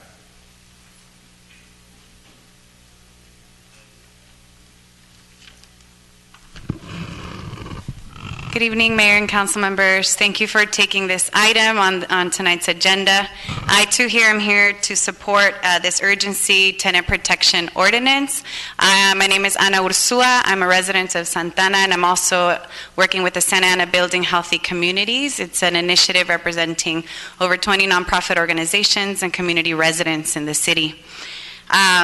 As you have heard, AB 1482 is one of the responses that our state is having for the housing crisis that we're experiencing, and what has been happening and what it's been met with is that entire buildings are being evicted in preparation for these tenant protections, or especially for the limits on rent gouging. We just heard from several cases tonight. 405 West 10th Street is an apartment building with 20 units. Everybody received eviction notices. Building and property owners are preparing to be able to remodel and increase those rents in order to get higher paying tenants. We need protection for residents that have lived their entire lives here in this city, that have lived 20 years, that are raising their children in this city. There's several organizations that are supporting tonight's urgency ordinance, including the Public Law Center, Chispa, Kennedy Commission, Resilience Orange County, Vecindario Lacey and Acción, Tenants Together, Pico, California, Orange County Environmental Justice, Clergy and Laity United for Economic Justice, Grece Orange County, El Centro Cultural de Mexico, KidWorks, Tenants United Santana, Santana Active Streets, and Santana Building Healthy Communities. We urge you to take this vote tonight and to bring much needed protection to our families. Thank you.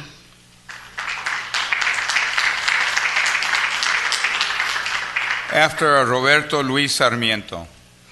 Hi, City Council members. My name is Roberto. I'm the Director of Community Engagement at Resilience Orange County. And for the past year, we've been working in the Sullivan community. Councilmember Juan Villegas, you represent part of the Sullivan community, so as well as the empty seat that we have on the city dais. And a lot of the residents over this year have identified housing conditions as their primary issue to address as a community through a CBI project that Resilience Orange County is supporting. And so part of that Sullivan community includes mobile homes, apartments, single-family homes, and condominiums. And the current state law does not include protections for mobile homes. And so your emergency ordinance today should include those protections for mobile homes to protect the Sullivan community that is so graciously looking for your support. So I'm here to, as an organization, lend our support to this emergency ordinance. Thank you. Luis. Followed by Marisela Castro. Good evening, Mayor and Council. Hope you're all doing well. This evening, I'm also here to support this urgent protection ordinance. I can think of at least 5 close friends who have faced evictions or are currently facing evictions. And we're talking about community leaders, people who are examples in their neighborhood of leadership, people that the city should be lifting up. And nevertheless, these are folks that are facing displacement from our city due to the lack of protections. This matter is urgent. We need development in our city without displacement, and that means protecting our residents. So I want to urge you to support this urgent ordinance tonight. Thank you. Thank you.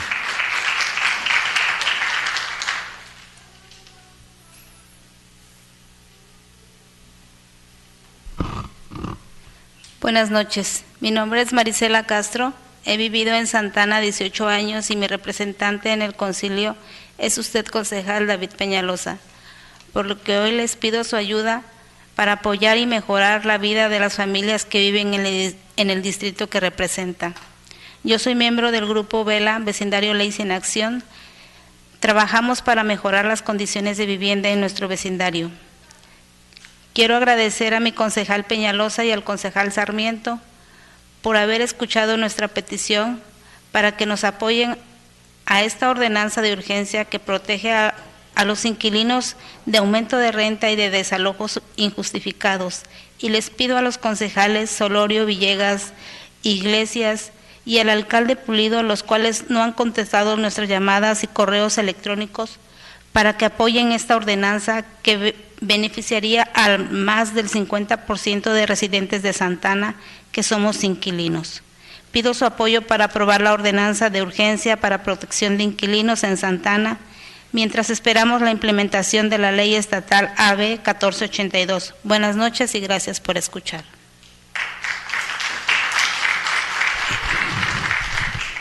Good evening, my name is Maricela Castro and I've lived in Santa Ana for 18 years.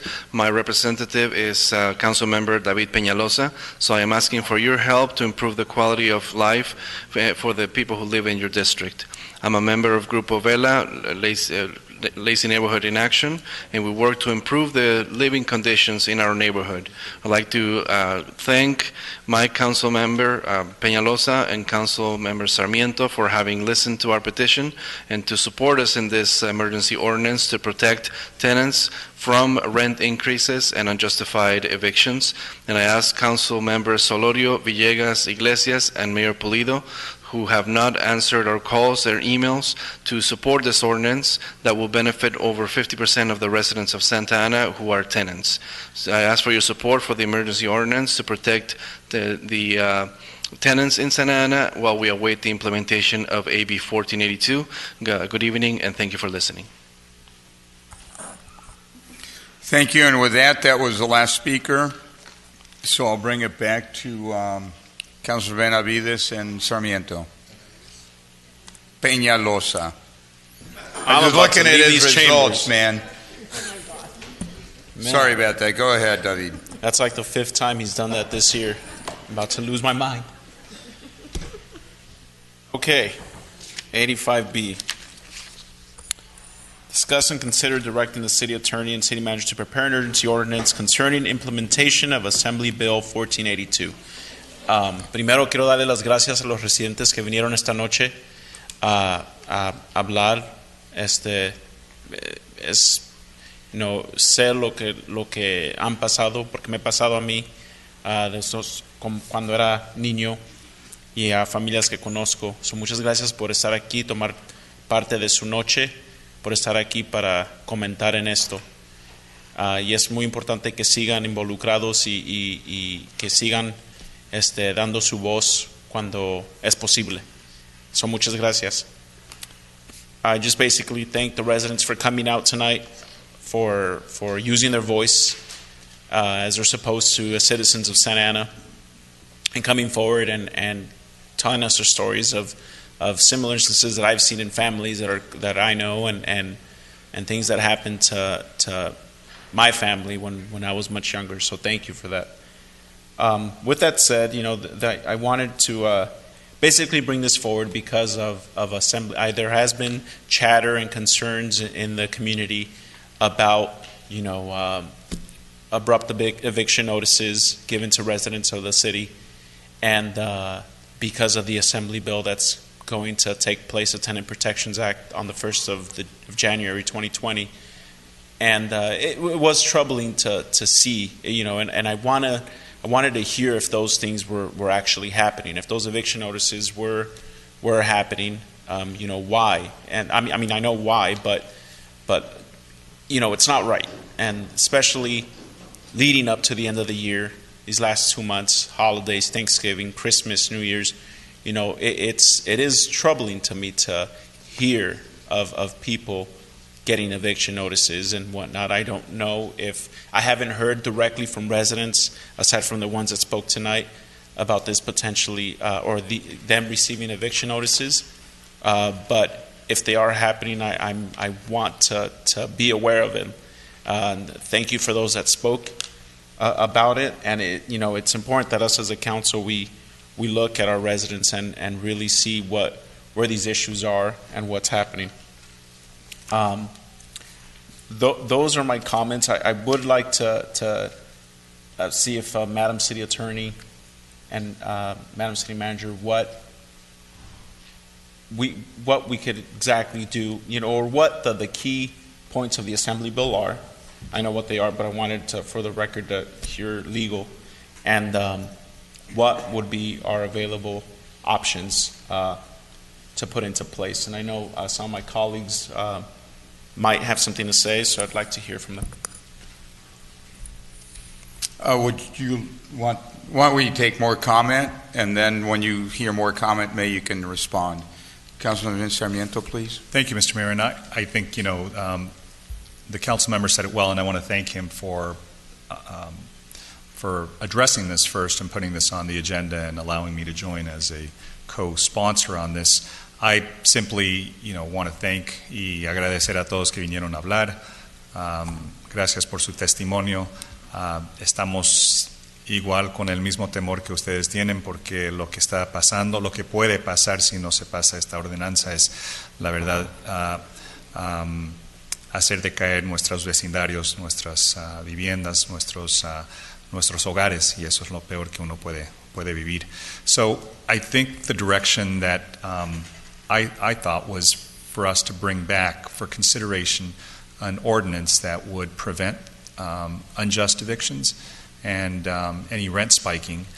The problem is I'm a little troubled by the bill. I'm a little, concerned that there was this gap left when it was drafted, and local communities are left to kind of address these. And I wish the legislature would have been a little bit more thorough and anticipated that some of these abuses were going to take place. And so I think that, this is going to be the law. It's effective, January 1st. So we really should try to make sure that, we may not agree with it. And I know some of my colleagues have their very good reasons that they believe that they, and I respect that.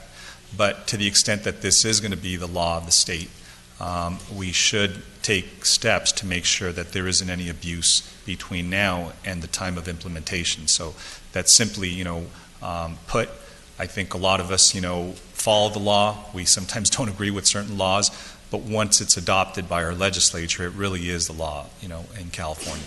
So to the extent that we don't want to see families displaced, abused because there was a gap left, that just doesn't seem right.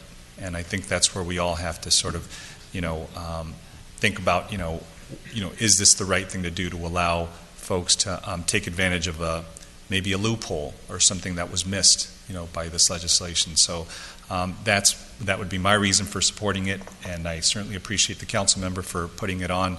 And that would be my direction to staff, to simply bring it back to us at the next meeting so we could consider it and then and address it then. Additional comment. I just wanted to, again, echo what Councilmember Sarmiento said. Obviously, the legal background, he could say it so much better. But that's basically what I wanted to see as well. Coming from a personal perspective, and I mentioned this earlier to a friend that back in 2007, my ex-girlfriend and her family lived at the apartments specifically on Broadway and First, right across the street, or right above, that sit above the furniture store. And I remember her dad painted the apartment really nice. He did it without letting the landlord know, because it was just, they needed to be painted. They needed a fresh coat of paint. So he painted it really nice and added crown molding and whatnot. A couple days later, she says, "Oh, we're moving." I was like, "Wait, why? Your dad just painted the apartment. It looks really nice." And she said, "Well, everyone's moving. Everyone in the apartment building is moving. We got notices from the landlord, the owner, that we need to leave because they're going to remodel the whole place." Long story short, we are all familiar with the apartments at Broadway and First, known as the Artist Village now, or the Artist Village Apartments, and they couldn't afford to move back in. And they were able to relocate in the central part of Santa Ana, a little further south. So they were fortunate, but those are instances where other families do not have that ability to find another place quickly and that they could afford. So I concur with what Councilmember Sarmiento said. I would like this to come back to council with the just cause eviction notice ordinance. All right. For that would go through the December 31st of this year. Thank you for that. Let me allow others to speak. Mayor Pro Tem Villegas, please. Thank you, Mr. Mayor. Anna Ursula mentioned something about 20 people, 20 apartments being evicted. I'd like to look into that. When I first heard about this or read about that the council members put this on the agenda, it really made me curious because I know the Sheriff's Department evicts people and serves eviction notices. That's part of their job. They have a civil division that does that, and they go out and they give the notices. I'm just wondering how many people receive those notices under these circumstances in the city of Santa Ana. And everyone here that knows me knows I'll take a meeting with you. If you call me, I always take a meeting. I know some of the folks that send letters. It takes time for me. I get a lot of emails. My calendar is open. My calendar is free to see that people know that I take a lot of meetings. I think last year I took 400 and something meetings last year. Okay? And that's a lot of meetings. But also the people here that know me, and I know Isuri and all the other folks that are involved in this, no, I'm not a fan of rent control. And I'm not a fan of the just cause evictions and all that stuff, because I also believe that there needs to be a balance, because people that own property, people that own businesses, they also take a risk. They take a risk when they take people onto their property. They could be sued, they could be a number of things. So both sides, it's very unfortunate what's happening, or what I hear is happening, but I like to see the evidence first. I mean, I'm curious to see actually how many people are actually falling under this, if this is really going on. Because then I don't like that. And everyone knows that I'm not a fan of the slumlords. If you are, we've been through this before, if you're an apartment owner and you do not take care of your residents, if you don't take care of the property, then you're going to have a problem with me, and I don't appreciate that. We'll be sending code enforcement all the time then to make sure that the living conditions. Problem is that when these people have to fix these up, they want to raise the rent. And look, I rent, and I've had my rent raised 3 times in the last couple of years. And that's just the way it is. I could choose to go somewhere else, or I could choose to, stay. It's just life. I hate to say it, that's for me personally. Everyone else has a story. I'd like to hear it, but I also want to, I have to try to weigh things out from both sides. People, they want, you get all these groups throughout the state of California pushing to have this issue, the rent control thing go forward, but then, the governor signed something that, maybe wasn't well thought out. I heard a gentleman say there was some loopholes or some things. Maybe he ought to clean it up. Maybe the governor ought to clean it up. Why are we doing this? That's just it. I mean, it's putting it on our lap. And I hate to say that, and I say with all due respect to the governor, but it's true. So those are my comments, Mr. Mayor, and I'd like some information if you have it. I'm free to receive it. Thank you. All right, Councilmember Ceci Iglesias and then Jose Solorio. So, quiero dar gracias a los que vinieron acá a darnos pues, su testimonio de lo que está pasando con su situación. Pero lo que yo me gustaría saber, como dijo el concejal Villegas, me gustaría ver las evidencias primero de las personas que ya le dieron la notificación para desalojarlos. Y también les quiero pues recordar que esto lo que pasa de lo que están incrementando las viviendas, el aumento de las viviendas, es porque siempre hay grupos, como dijo el concejal Villegas, que están siempre pidiendo más aumento en el minimum wage. Y si sube el salario mínimo, van a subir las cosas. Es algo que pasa. So, lo que voy a decir es que a mí me gustaría saber primero cuáles son las evidencias, qué es lo que está pasando, para ver yo así tomar decisión en respecto a los hechos que está sucediendo. So I'm just going to say it in English. I just, I want to thank everyone that was here and giving us their testimony and, what's going on with the situation. But I would like to see first evidence, like Councilmember Villegas said, of the individuals have gotten or have received the eviction notice. And I also shared that a lot of this happens, rent increases, everything goes up, property increases. Why? Because there's groups out there that are always trying to get push for minimum wage increase. When the minimum wage goes up, everything else goes up, and that's just the reality. And I'm very concerned because you have individuals pushing for minimum wage, pushing for more gas increase, and then you'll see this is what happens. And it's sad that it's happening here in our city. But I'm with Councilmember Villegas. I'm not a fan of the landlords who don't take care of their property. So I would also like to have more increase of our code enforcement out there. And also with Just Cause, I believe there's a process in place right now that is with the Sheriff's Department that helps us with that. And then also, I think we're just with not even within 60 days of what the new law is going to take into effect, which is January 1st, right? So I would like to see, I mean, by the time we put this into place, the law is already going to be there. So I just feel that it's something that we're a little bit too late into the game, into discussing this. So I would, before anything, I would like to see brought up to us other information. But right now, I'm not comfortable with this. Thank you. All right, Councilmember Jose Solorio. Thank you, Mr. Mayor. I have just some questions and then some comments as well. I do think for the authors of this and the advocates, I think everyone's intentions are pure. We're trying to help. But I think the timing and this policy, just timing-wise, it's off. And just to kind of walk through some timeline scenarios, whether through our city attorney or city manager, they can speak to it.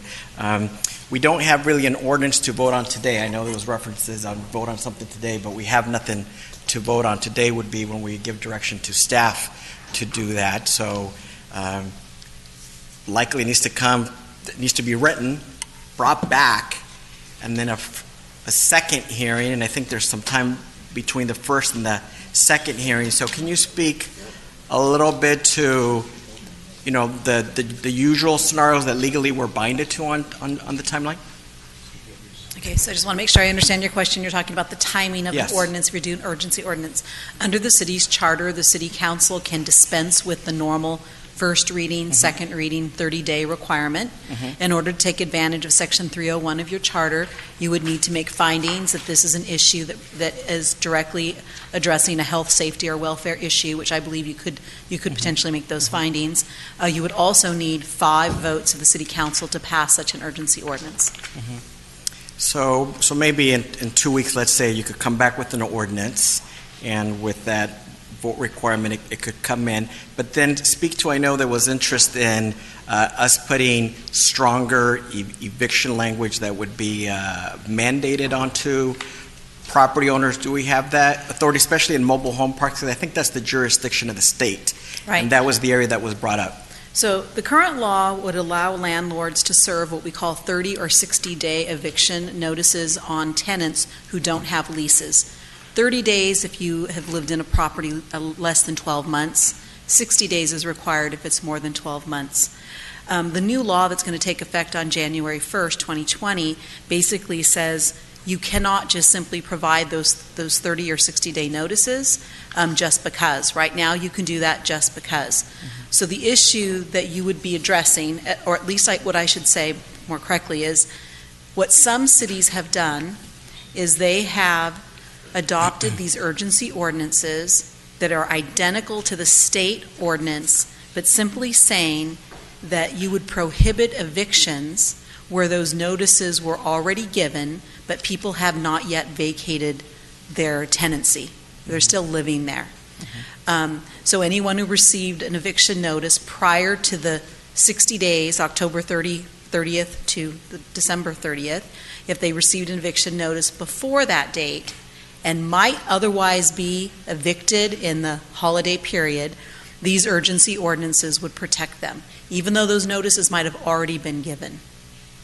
That's in those cities. In those cities. Here yes, and I will tell you that later. The law is not... Talk about mobile home parks. Can we dictate policy on mobile home parks, or is that the state's? Okay, so they're going to be separate. So if you do an urgency ordinance that's identical to the state law, then it's not going to apply to hotels, certain nonprofits, dorms, rental of rooms, single-family residences that are owned by individuals and not corporations or investment trust REITs, or like an owner-occupied duplex. Those are going to be exempted from this law. That's one thing that you could do, and I think I can give you some examples of cities that have done that, including recently the city of Los Angeles, Redwood City, Daly City, Bell Gardens, Santa Cruz, and the city of Pomona. They've done that. Separate and apart from that, there are other rent control laws that you could apply to mobile homes and other things. Adopting an ordinance of that nature, when I call those other things, my opinion requires a little more time, and you need to make sure that the findings are solid to support them. So if the city council asked me to prepare an urgency ordinance that was identical to the state ordinance, I would say to you that's pretty easy and doable, and we can get that done very quickly. If you were to ask me, can we then look into an urgency ordinance that would otherwise have these other protections, there is some preparation I would need to do. I'd need to work with staff. Don't quite know whether we could get the economic analysis and findings together to do that in 2 weeks. But certainly an urgency ordinance that fills the loophole in the state law, speaking to Councilmember Sarmiento, that is doable and what other cities have done. You still haven't answered the piece about mobile home parks. Can we? Mobile homes specifically, as I read AB 1482, I don't think it applies to mobile home parks. I'd have to look deeper into the legislation. I could do that if you asked me to do that. But it looks like at this point, I don't believe it does. Okay, but can we regulate mobile home parks, or is that the state's purview? Yes. So a charter city can regulate rents at mobile home parks. Yes, you may. Okay, but that's probably not in the. It may be separate and apart from policy. this, Right, but yes, right. you may. Okay, and then there was also interest in making some of these provisions retroactive, saying that landlords have to essentially undo eviction notices that maybe they have already given. Can we do ordinances that have a retroactive requirement? And the way that this current law is drafted, yes, because you could actually prohibit the eviction from occurring, even if someone is given that notice. You could say, in order to have the eviction actually take place, you would have to show cause as defined in the state law. You would adopt that in your urgency ordinance. I just think, that timing-wise, it's a challenge, and we continue to see, like with the state policy, that sometimes there are unintended consequences, and so this rent control law, what it has created is rental increases, evictions. I think there are better alternatives, some of which we've done in the city and we need to do more of. For example, in the past for many street and Townsend, we've done public-private partnerships where we've made those units affordable and rehabilitated them so that folks can live in decent apartments. I think that's important. We also just launched the Safely Home in Santa Ana program, where if there are families in good standing that there's some catastrophic financial issue, that the city, via some nonprofits, would give them direct financial assistance so that they won't be evicted. I think that that's very positive. We talked about rental inspection programs and code enforcement. That's something that we can definitely do more of. And then on the economic side, economic development, local hires, we need to do other things that really help. Some of these policies, even what Sacramento just did, may sound good in theory, but in practice, because we're in a marketplace, they don't always work out. Many of you also probably know that there's a separate movement already to put a separate rental control initiative on the November 2020 ballot. And so there's really already kind of a weathering away of support for the state law that many here supported. So I just don't think that this is the best approach. We have nothing in writing to vote on today. Just a little bit in Spanish, because I know many folks here speak in Spanish. Yo pienso que las intenciones sí son positivas, lo que quieren hacer, pero este tiempo ya no hay suficiente tiempo para hacer esto correctamente. También la ciudad tiene otros programas que ha hecho en el pasado y que puede hacer en el futuro, programas para dar asistencia directa a los residentes. También programas donde apartamentos que son privados, que la ciudad ayude para comprar parte de esos apartamentos, hacerlos con rentas más estables y menos, porque muchas veces cosas así se oyen bonitas, pero pasa otra cosa diferente. Por ejemplo, pasó esta ley de rent control y lo que están mirando son incrementos de la renta y más evicciones. Y fue por esa ley porque no fue bien pensada. So, we saw that law, well-intentioned, and it really, rather than reducing rent or keeping them stable, it led to increases in rents and evictions. And we have nothing to vote on today, so I can't support this concept. Thank you. I'm going to, let me say my 2 cents here. Please, keep your comments to yourself. Nobody interrupted you when you came forward, please. That's okay, Juan, we're okay, Thank we're you. okay. I, have great respect for Councilmember Sarmiento and Peñalosa, and I know that what you're bringing before us is with good intention, but I respectfully disagree. And so I would, fall on the vote of, let's say, what Juan and Ceci and to some extent Jose said. So with that, I think you have 2 yeses and 4 nos. So with that, let's move on to the next item. 70, 85B. And that was Thank housing. you, please. That was 85B, so All it's right, housing so authority. let's go to the Housing Authority.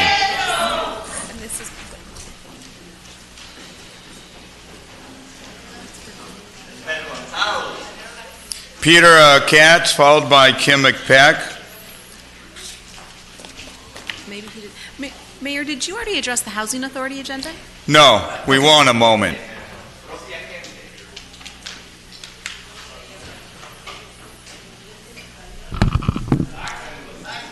Good evening, Mayor and Council.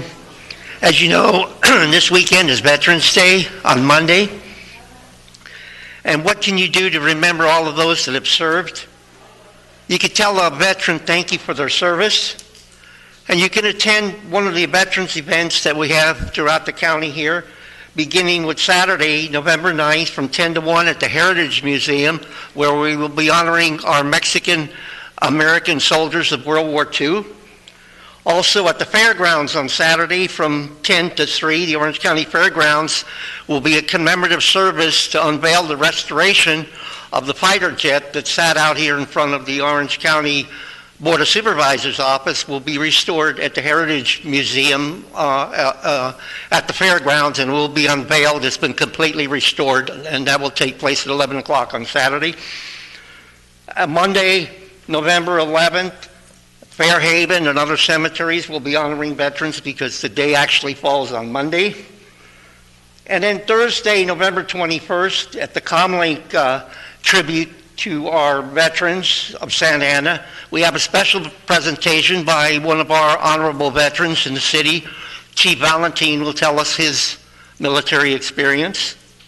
And we will also have the Mexican consulate present the presentation of the Lost Eagles documentary of the Mexican Air Force, the only time Mexico fought outside its country, helped MacArthur liberate the Philippines in World War II. And we'll also have a tribute to the Tuskegee Airmen at that event. And we'll also have Jamboree Housing will be there to unveil the honor bricks that will be laid at the Veteran Housing Project on 1st Street, which is nearing completion. And so they will be selling bricks to raise money for veterans organizations, and they will lay those bricks at the entranceway of that project. And so I just want to say in closing that veterans deal with demons every day, whether they're past, whether they're present, whether they're tomorrow, whether you're homeless, whether you sit on this council, whether you're out here or at home. So don't be quick to judge. Don't be quick to blame. Don't be quick to ridicule. Try to understand what it takes to serve this country and protect the freedoms and democracy that we all cherish. So take the time to thank people like Juan, like myself, that gave so much to serve this country. So I want to thank all veterans out there. Thank you. Let me do the Housing Authority meeting really quick because I missed it earlier. I'd like to convene the Housing Authority and just take a motion on the regular minutes of the meeting and also the excused absences. And I'd like to excuse council members that are not here. Those in favor, please say aye. Aye. Those opposed, motion carries. It was all green, Madam Clerk. So with that, I'll turn things over to our Mayor Pro Tem. Kim McPeck.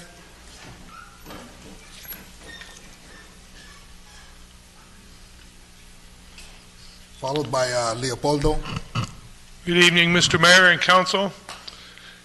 I am Kim McPeck.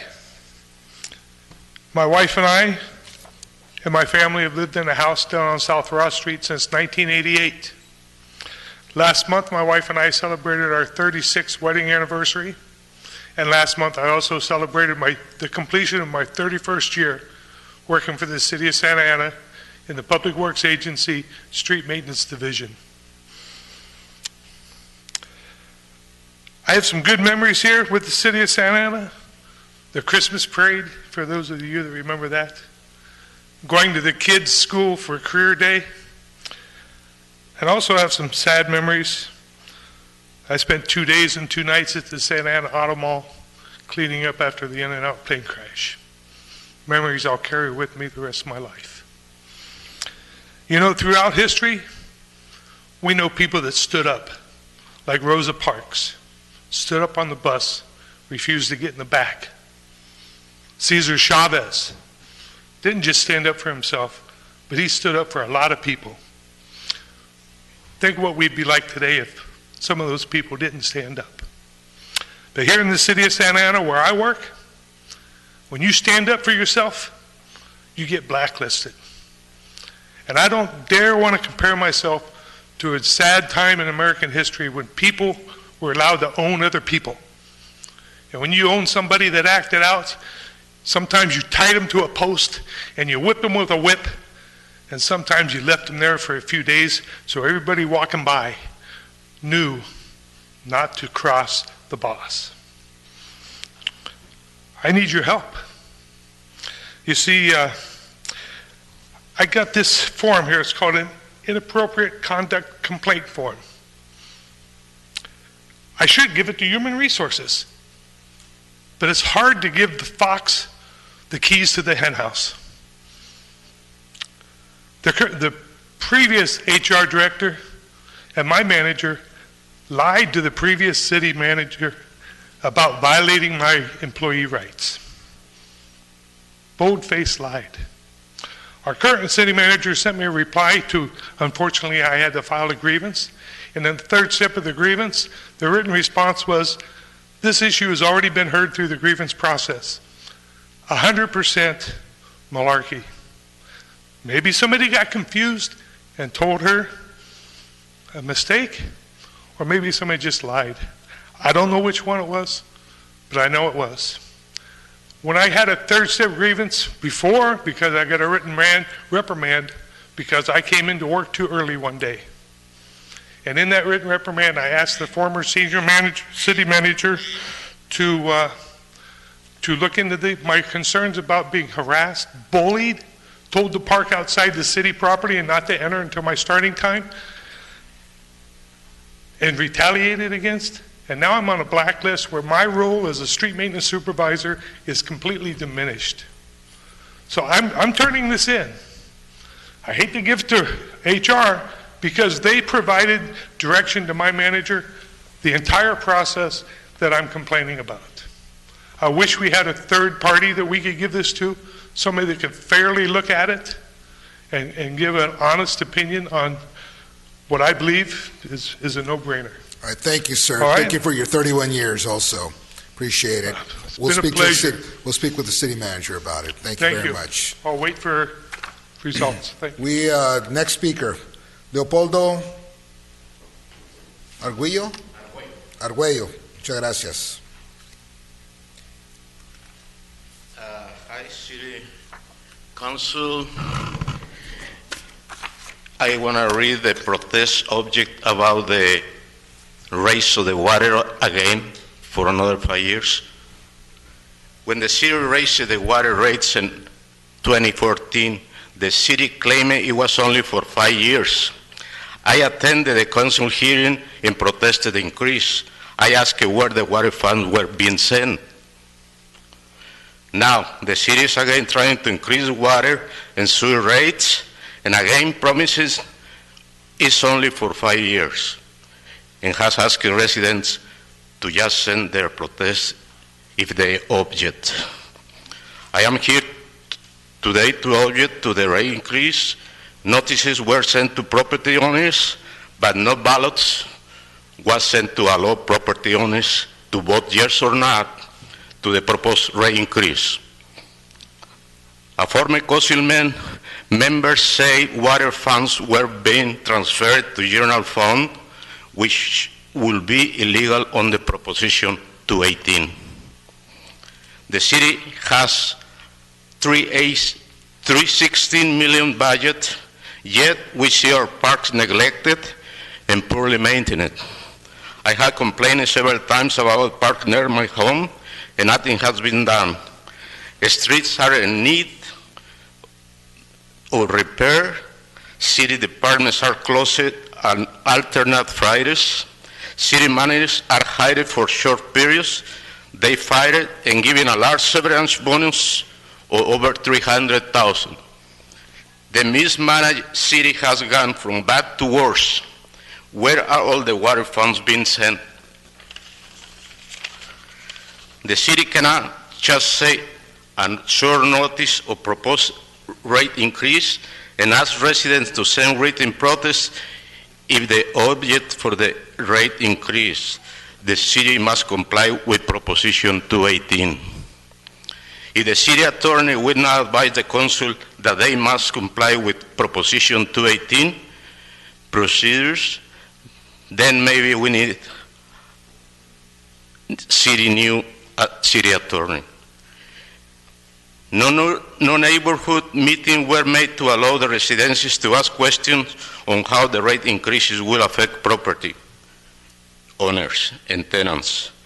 Now, how the water revenue were spent during the last 5 years. The city council must reject the proposed water and sewer rate increase. And I expect that the city council can really support us, and you, the city council, reject this new proposal. Thank you, sir. We're going to close the public comments. We're going to move on to the city manager comments. You put a card in, Dale? I only got 3 here, so come on up.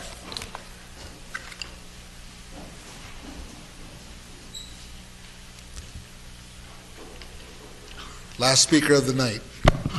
She found a couple more. 2 more? Okay. Very good. Good evening, Mayor Pro Tem and council members. First off, I want to echo what Peter said about Veterans Day. It's the 65th anniversary of Veterans Day and the 101st anniversary of Armistice Day. And as a veteran, I appreciate what he said. What I came here to talk about tonight is the RENA numbers, the presentation that was given earlier tonight. I hope you guys take a real critical look at how they're actually calculating these numbers, because if we look at the past reporting period, what they call the 5th cycle, we had 204 as our numbers, and that goes from affordable housing to above market rate housing. So it covers the whole gamut of housing needs and everything. But there's a big disparity in how they calculate this stuff. Case in point, Rancho Santa Margarita was required 2, Long Beach 2, Costa Mesa 2, Newport Beach 5, Seal Beach 2, and Irvine 12,000. So I don't know how they go about doing it. They've got these weird calculations that they run. They don't base it truly on density, or density doesn't really factor into it as heavily as it should. But you can see that, just based upon the coastal communities, they have very little requirement to build these affordable housing units, or in fact, any housing units. They say, well, it's based upon vacancy rates and everything else. And so before the calculation formulas are finalized, I hope you guys take a look at it and see really what's going on with this, because there's a, 12,000 for Irvine. I know they're big, but my gosh, 2 for Newport Beach. Let's give it a break. So, thank you. Thank you, sir, and thank you for your service. Next speaker is Diane Franken.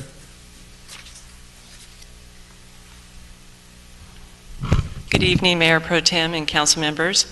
I just wanted to speak about an upcoming agenda item that'll be before you probably in the next 2 weeks or so.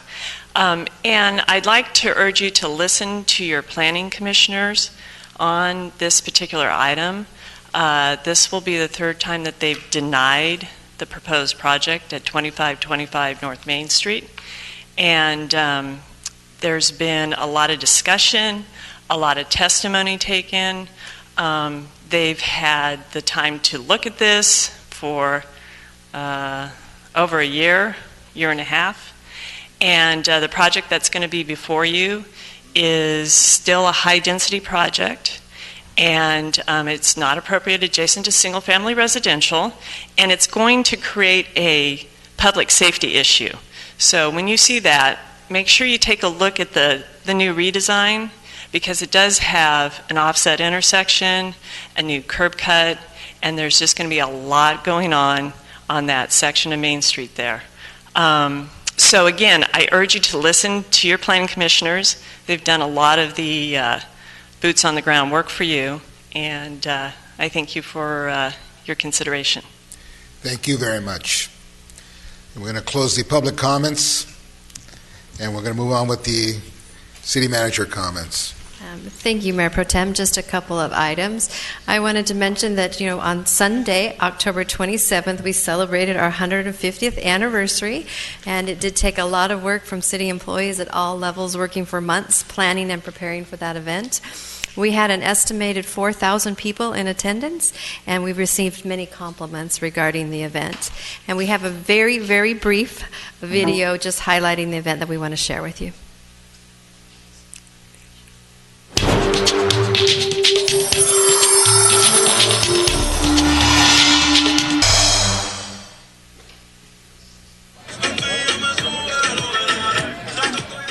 The temperatures may have been cool and the sky overcast, but the party spirit was alive and well at the City of Santa Ana's 150th anniversary celebration in Centennial Park.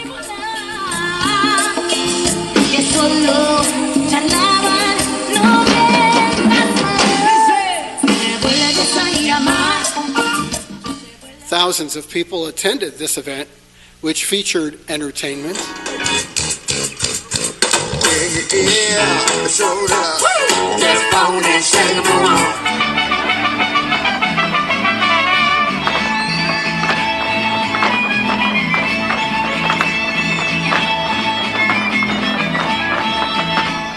information booths, The VIP lounge is right in this corner.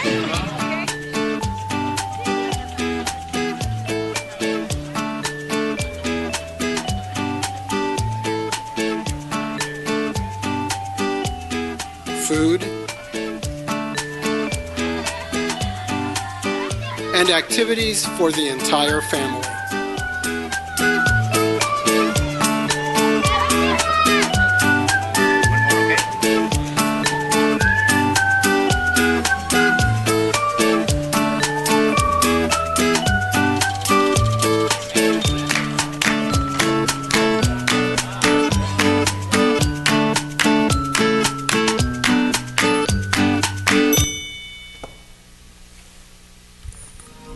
It was precisely on October 27, 1869. We'll turn it off now. The at rest is just the Santa history, Ana's. which I know you already know. Great, thank you. So the other two items is the 7th Annual Plaza Navideña event will be held next Saturday on November 16th at Plaza Calle Cuatro in downtown Santa Ana from 5 to 8. It's a free event, and it features an annual tree lighting ceremony, live entertainment, a mariachi, and piñatas, and a visit from Santa Claus. And then finally, Farmers Market. Beginning on Monday, November 18th, Native Harvest will hold a weekly Farmers Market in the Plaza of the Sun every Monday from 8 to 4. And that's all, sir. Thank you very much. We're going to move on to council member comments. Councilmember Peñalosa. Thank you, Mr. Mayor Pro Tem. Thank you for that video. Again, I wanted to, actually had on my notes here, to thank staff for everything from the 5K to the 150th celebration to any help that went into Noche de Altares with the planning and the street closures. Great events across the board. Very great turnout at all of them, so I'm very happy to see them. The only complaint I had is there weren't enough balloons at the celebration, Daisy. But I want to report that yesterday I had the opportunity to fly out to Sacramento for the day. I'm actually surprised I haven't been fired from work because of the time I'm taking off. But I went out to participate in a homeless policy workshop that League of Cities had, and definitely had a lot of neat conversations from other counties in the state. And I was actually surprised at the lack of funding that other counties in the state are providing. I thought, our county wasn't doing the greatest job, but other counties were shocked that the County of Orange were doing anything at all, which is, to me, was mind-boggling. But discussed a lot of permanent supportive housing and talked a lot about the motel conversions and the cost, which was beneficial because I sit on the Orange County Housing Finance Trust, which I also had a meeting for last week, and there's a lot of work to be done. Today, had a great conversation with Congressman Ruda, who visited our office, and the city manager was in attendance, of how we could help. People forget that whole West End, the majority of it is in Congressman Ruda's district. Very important part of the city, and much needed assistance there with numerous items that we discussed. With that said, I just wanted to again thank staff for all the excellent work you guys do, and the residents that are still out here today. Thank you. Good night. Thank you. Councilmember Solorio. Thank you. A few things. First, I do want to also thank staff for the fantastic event at Centennial. I think it was a big hit, a lot of great attendance.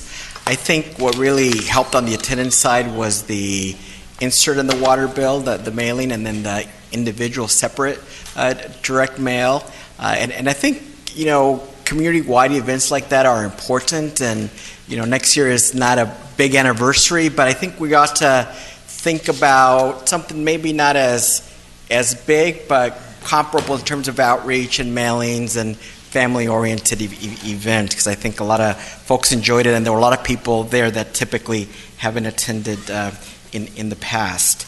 I do also want to thank some of my colleagues, in particular the mayor, who on the issue of streets and the COP refinancing that's going to save a lot of dollars, that we invest that back into streets, particularly those neighborhoods or streets that were not done in the previous decade. So we'll follow up separately on that. But I do want to thank the staff and the mayor for willing to have that conversation.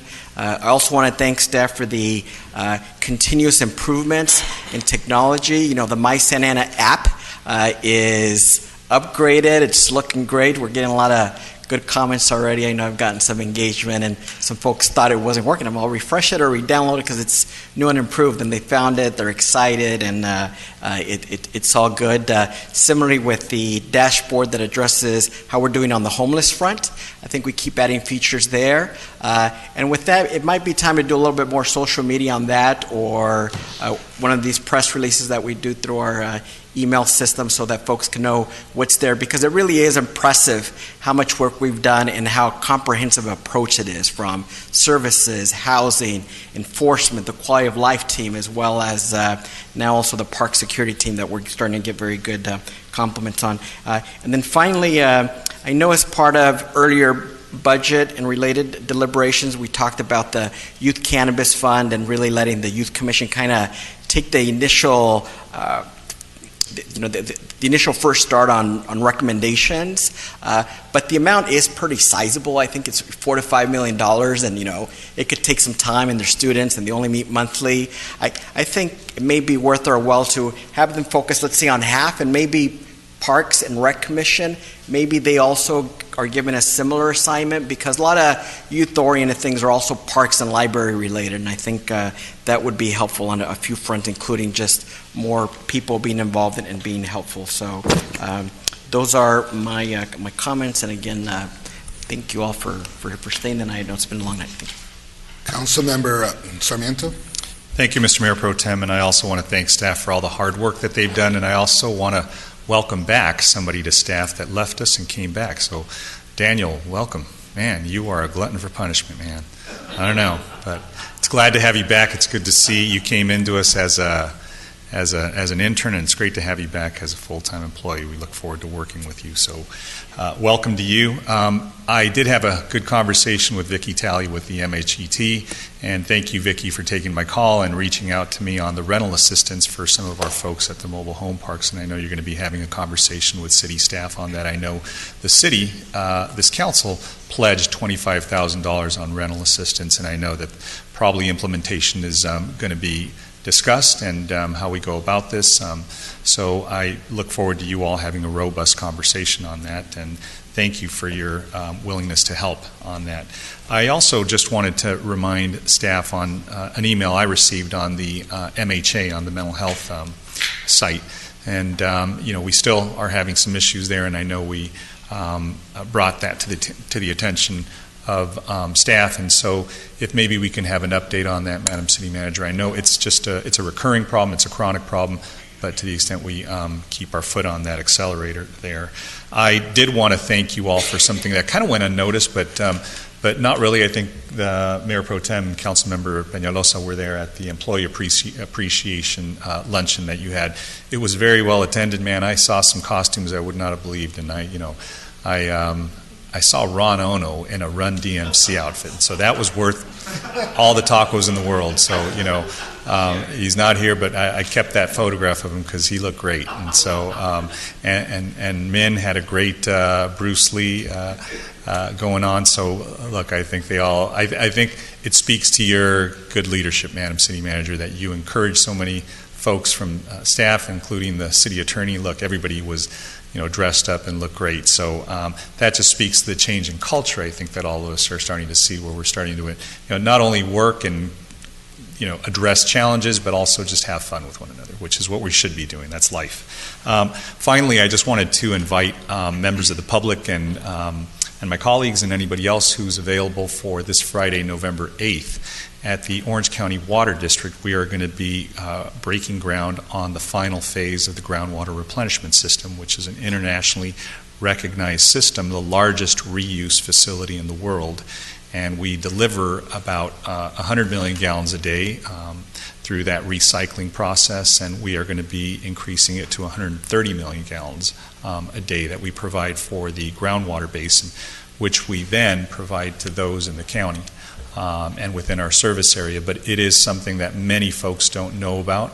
But because of that, our water rates are relatively low. We import less than 25% of our water, and we draw from that groundwater, which is very fortunate because folks in South County have to import 100%, and their rates are commensurately much, much higher as a result. So if you get a chance, go out there and take a look. It's a great visit. I know we're going to be setting something up for Comlink and some of the neighborhood associations to go out there and visit, because people come as far as Singapore, Australia, all over the world just to visit that site. So it's impressive, and unfortunately it's a well-hidden secret, which we're trying to change here in the county, so more folks know about that asset that they have. So with that, I bid everybody a good night. Thank you, Councilmember Sarmiento. I had a great time at the Employee Appreciation Luncheon. It was just outstanding. I had a great time. Very happy. I want to thank all the employees for their hard work and the staff that put it all together and everyone who participated in the costume party. It was very difficult to make a decision on the best costume and difficult on the pumpkin contest also, which was great. On a more serious note, I have a message for Don Wagner. Don Wagner, not too long ago at the last Board of Supervisors meeting, made some comments that were very disappointing to me. I read this email. He was making some comments about our police department ticketing some of the high school folks that come to the chamber over there on that side of of Ross. And, Mr. Wagner, if you got a problem with the way our police department is doing its work, you can call the chief. You can call me. You can call any member on this council, and we'll take the call. But don't sit there in your council chamber or your, board chamber and start making accusations and saying a bunch of things, especially about our streetcar, that some of your people are probably going to use from Irvine or the area that you use. Now, Don, I have a lot of respect for you. I'm on the OCFA board with you, but I don't appreciate your comments. You can call me anytime if you have a problem with any of our staff here. You come to Santa Ana, your office is in Santa Ana, you ought to respect Santa Ana. With that, thank you very much. Have a good night, everyone.